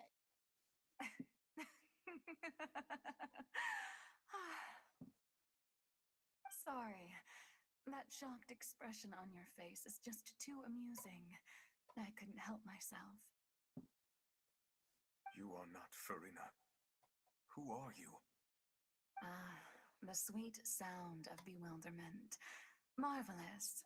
A sure sign that my attempt to deceive everyone was a resounding success.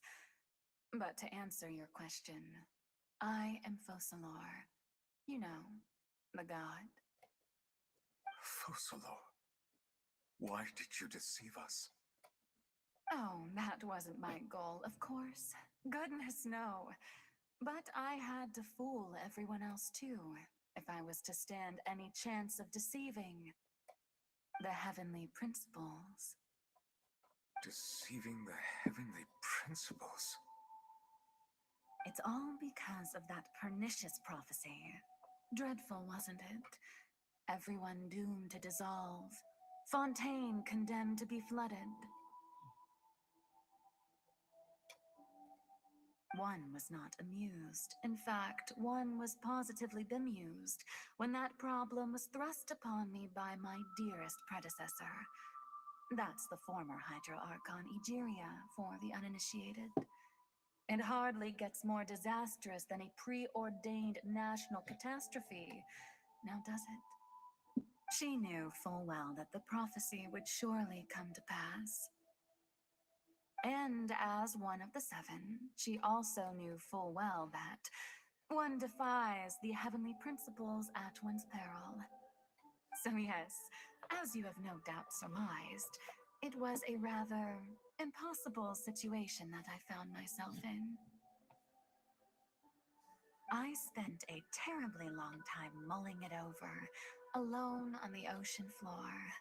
And I was almost growing barnacles by the time I finally realized there was only one possible solution to this confounding conundrum. I had to outwit the heavenly principles, allow the prophecy to be fulfilled, ostensibly at least, while saving everyone at the same time. I'm a genius, I know. I can only assume that's why Egeria chose me as her successor. Although, looking back now, it was hardly the inheritance one dreams of. Between the task of saving the nation, the quotidian duties of the Hydro Archon, and not to mention the original sin of creating a new race of humans, I dare say she left me quite a colossal mess to clean up. That's saying it mildly.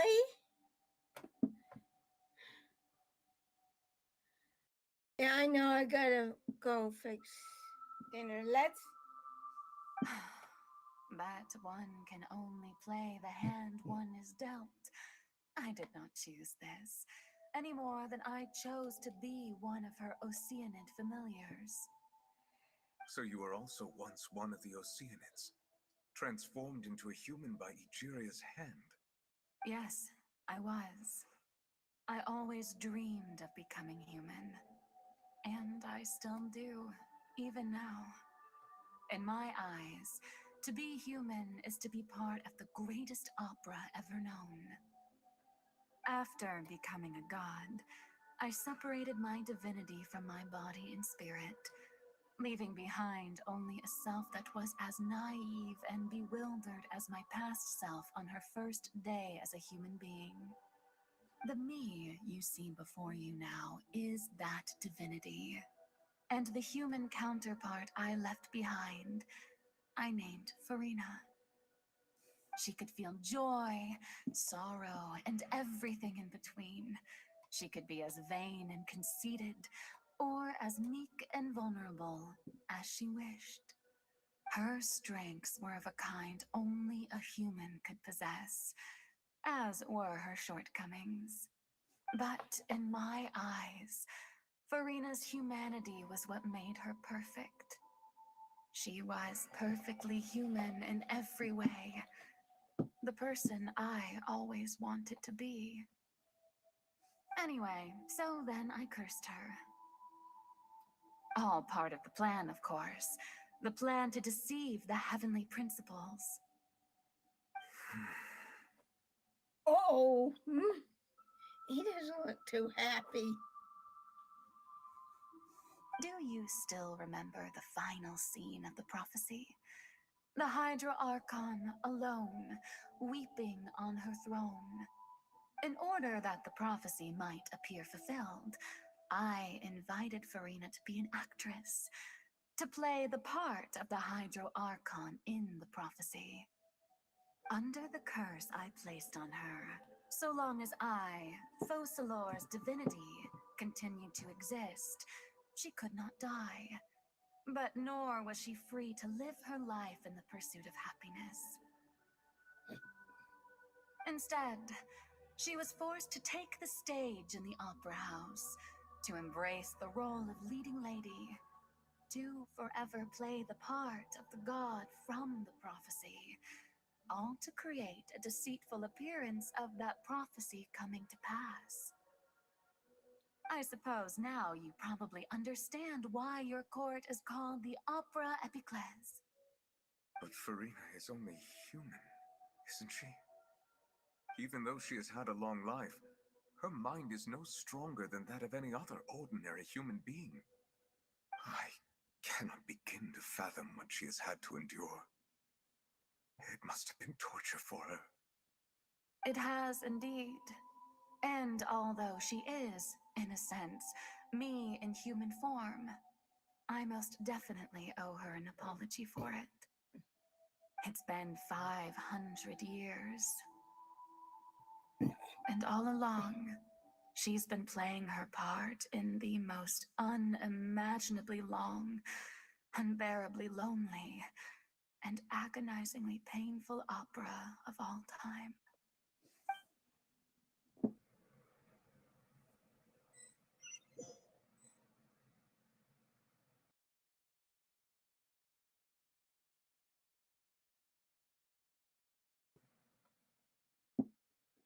I came into contact with Farina's tears. If I remember correctly, tears often contain beings' strongest emotions with sufficiently strong hydrosensitivity. I can form an emotional connection, just like I did with that ocean in the fountain of Lucine. Wait, could this be Fiorina's inner world?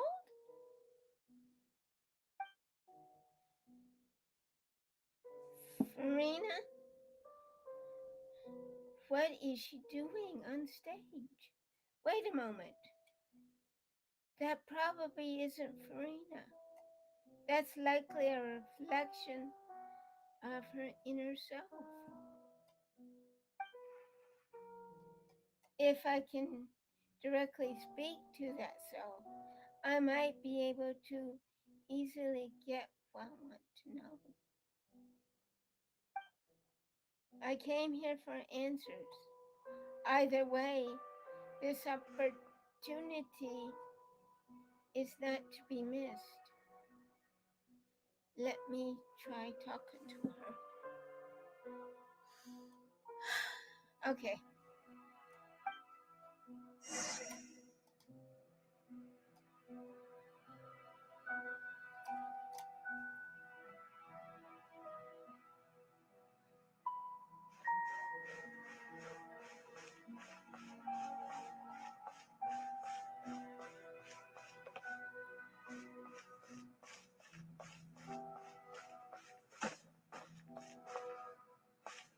Alrighty.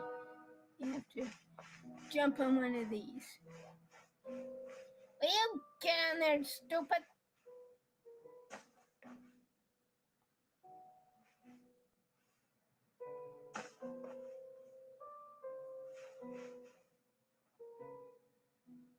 No?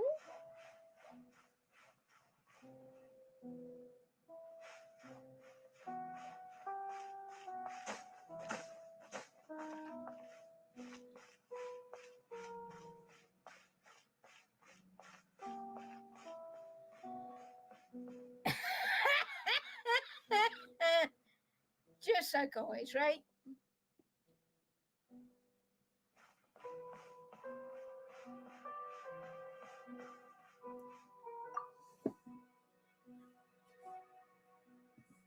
Oh, who permitted you to come onto the stage? Now, I understand your admiration for Well, my hello, august self, but I area must ask you to keep to the rules. Stark. How you doing?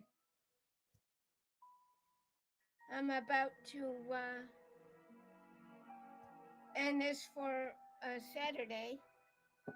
Come on, it's me, Farina.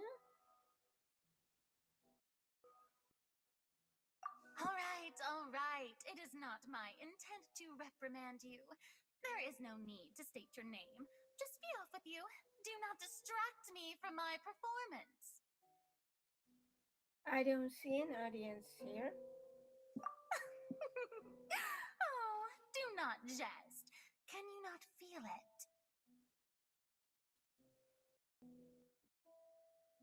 I am Focalor. The eyes of countless Fontanians are upon me.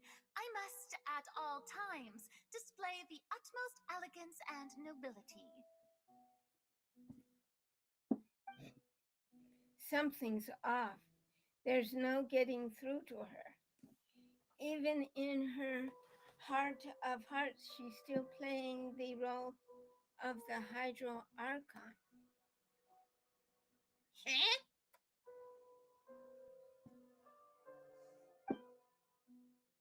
What sort of resolve must she have that even her inner self and subconsciousness would have such an impenetrable defense? I have to find a way.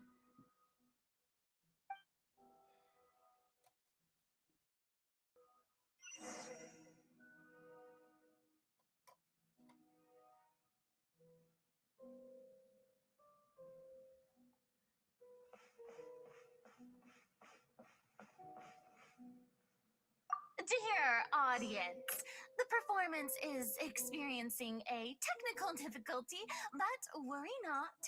The guards shall resolve it soon enough.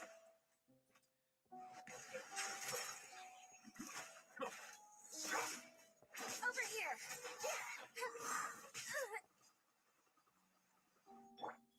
Say cheese.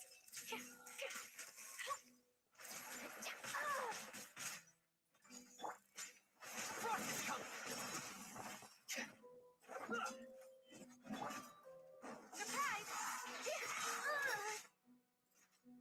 Let the magic begin!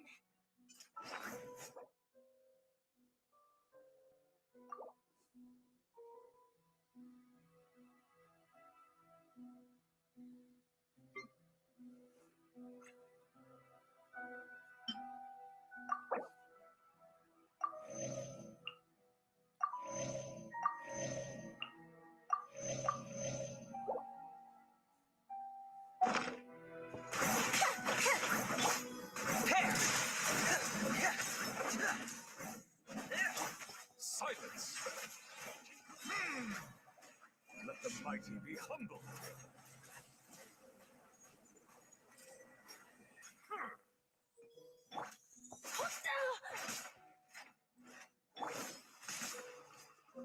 Now where did they go?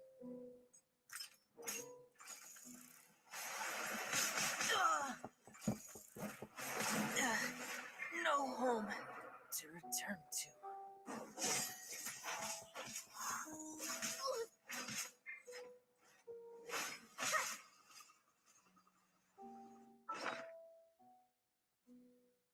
Okay.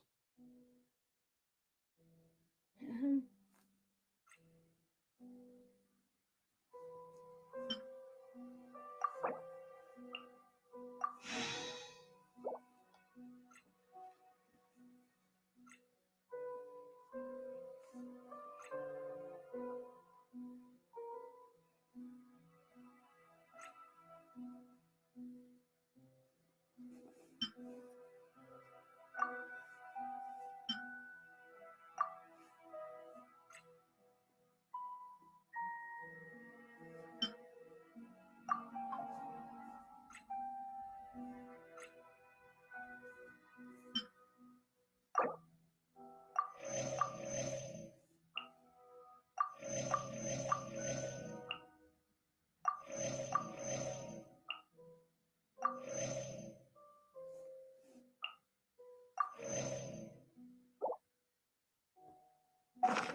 Frost is coming! Get in gear!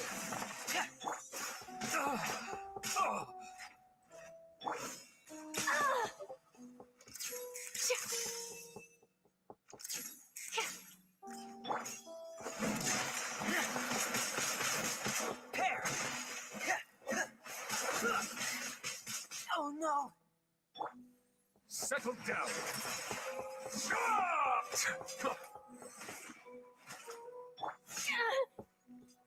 Say cheese!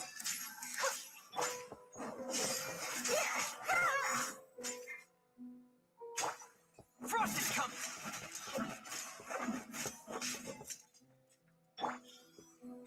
Truth bomb! Smile! Silence! Pair! Over here!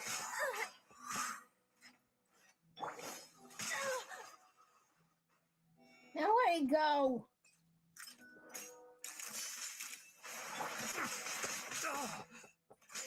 Bow your head. Commencing cleanup! The tides beckon.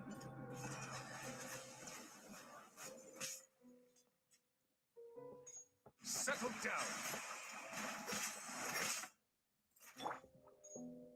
Surprise! Cue the spotlight! Get in gear! Pair! Hold that pose! Bow your head. Chip on up! Yeah! Frost is coming! Oh! Pair! Oh, my camera! Smile!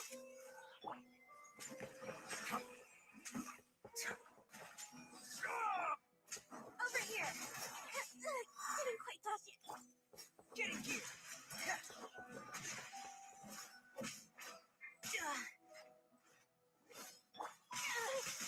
Oh, my camera!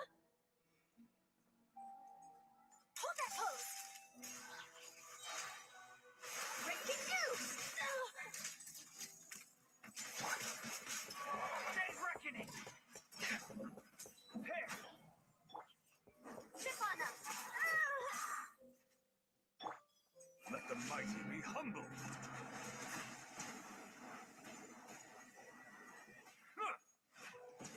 Settle down. Get in gear! Frost is coming! Smile! Surprise! Be amazed! Get in gear! Think I better switch him, huh?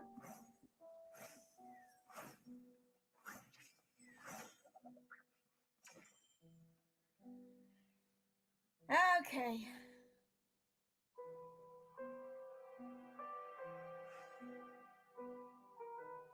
Okay, first of all, I'm going to get... Oh, I can't. Okay. That's fine. They've been doing good. So we'll just do the next best thing.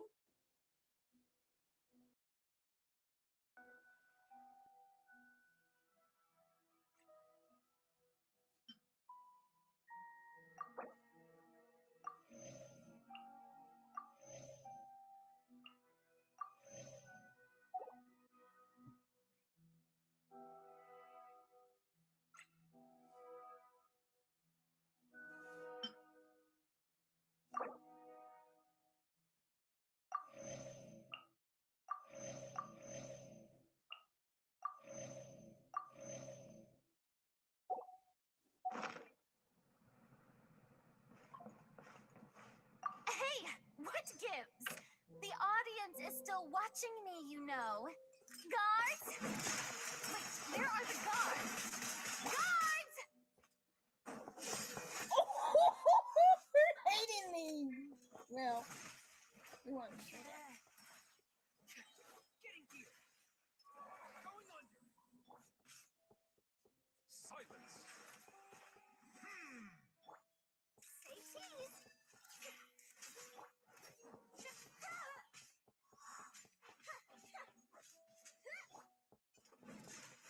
Please, no. Bow your head.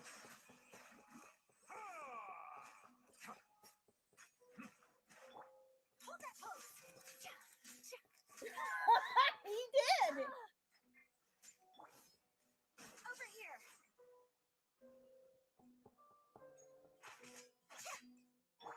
Silence. Be sanctified.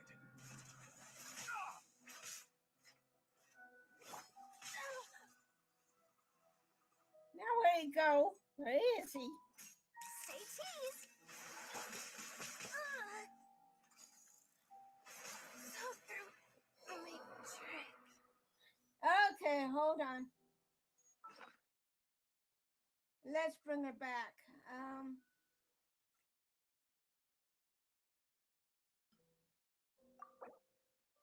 Oh no, I didn't realize.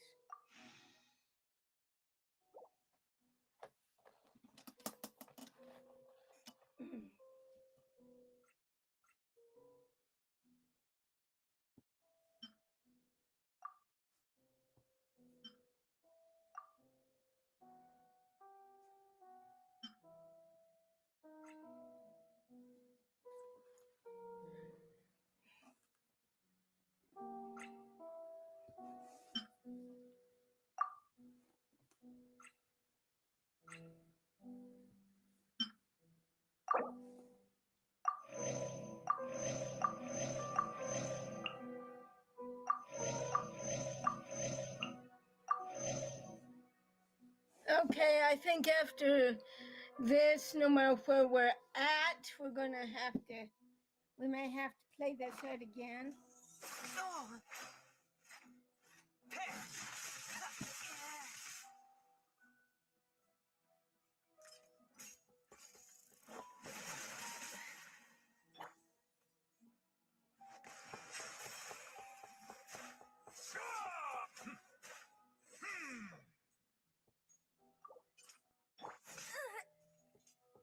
Zip on up.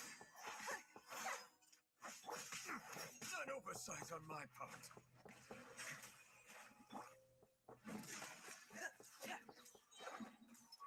Commencing cleanup. Surprise.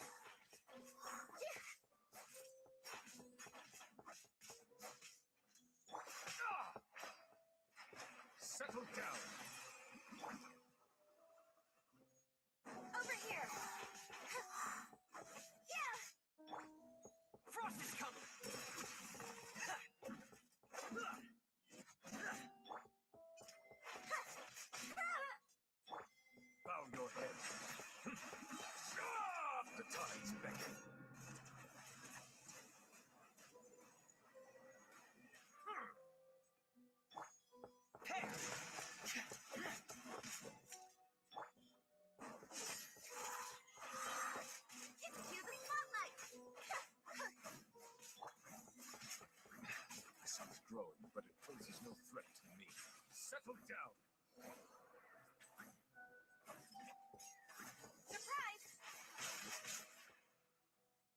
Okay, after this, no matter what happens, it'll be a good time for us to. What detail did I miss?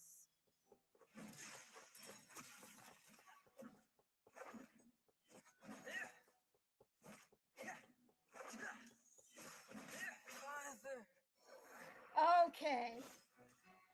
Oh, it's actually. Oh.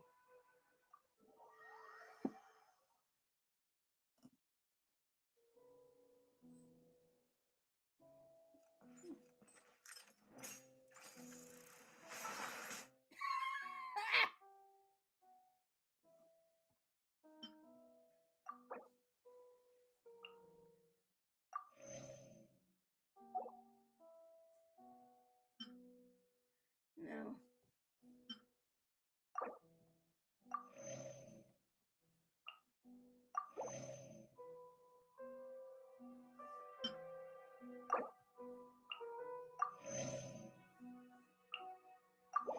Okay. Getting here! Pair! Hold that pose! Step on up! Yeah! Frost is coming! Silence! Smile! Over here! They kick butt! Tear! Bow your head.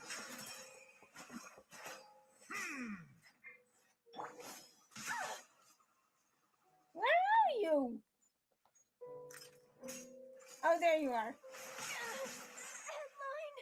Still needs a headline. Now where is he?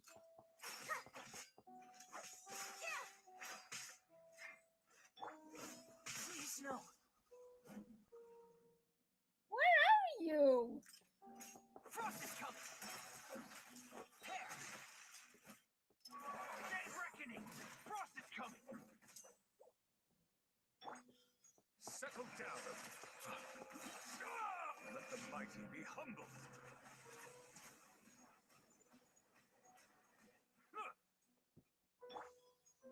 Pair! Get Over here! Didn't quite touch it.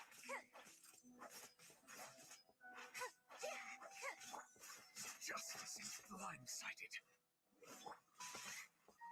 Oh no!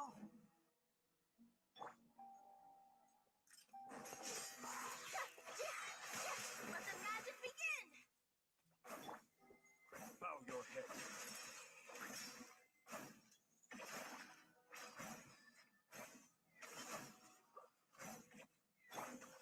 Pair!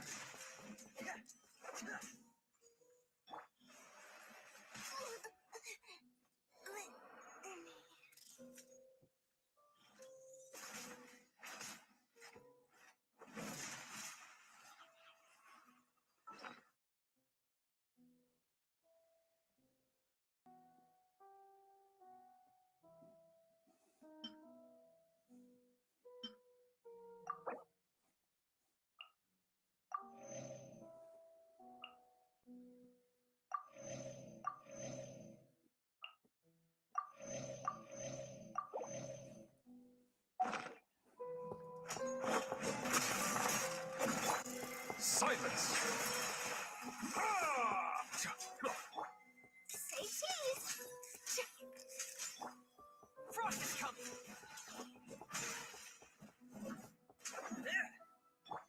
Settle down. Hold that pose! And he is. Going under! Pair! Oh no! Silence! Be sanctified. An oversight on my part. Say cheese!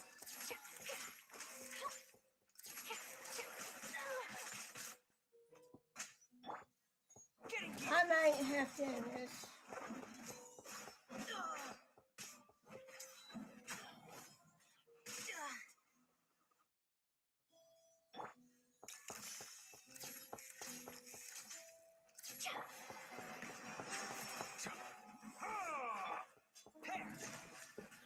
Frost is coming! Oh, my camera! Hold that pose! No home to return to.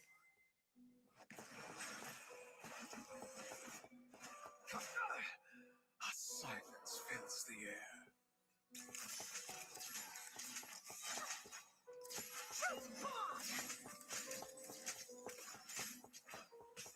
I'm getting this all on camera. Say cheese.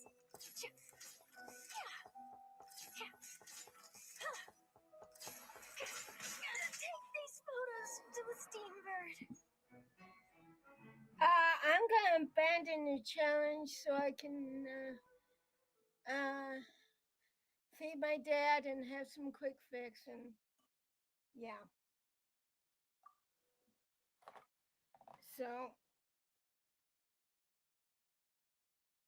I'm sorry about that, but when I saw the time, I thought, wait a minute, it's going. So we're gonna end this now, and what I'm gonna do, hopefully I can return them, but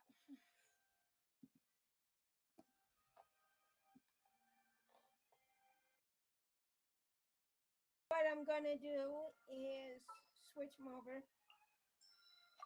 This will be interesting. This world is full of unsolved mysteries. If this is gonna be the fight, yeah, I'm gonna go to the fight. Chivalry will never die. That's my original group. And what we're gonna, and then what I'll do is, we'll do this on Saturday. So, yeah, I'm sorry.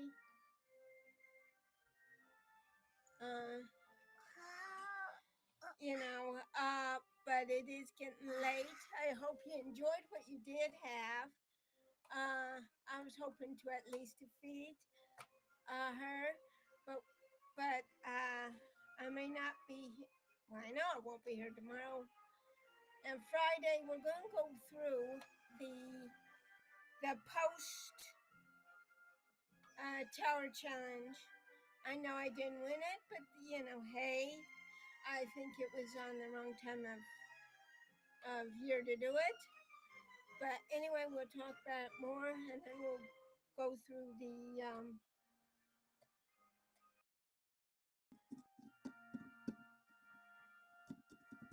what do you call it? Because this is going to be Saturday, Sunday for sure.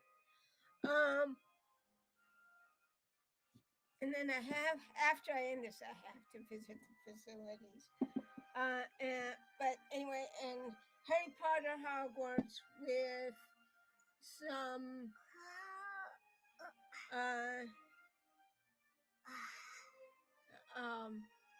and I'll have some news on Op Omnia and other news. So I hope I do, and Final Fantasy Ever Crisis. And I hope you did enjoy today. I know I did. I learned a lot. Sorry we couldn't defeat the guy with the group I had, but this group, well, they're a lot higher. So they're gonna beat the pants off. In the meantime, I will see you later, and have a great evening, day, or morning, depending where you are in the world. And let's put love back into the world, because love conquers all, and happy holidays. And from now on, I'm going to be singing a little bit of Pogo. If you guys are old enough to remember that, I'm going to We're singing a little bit of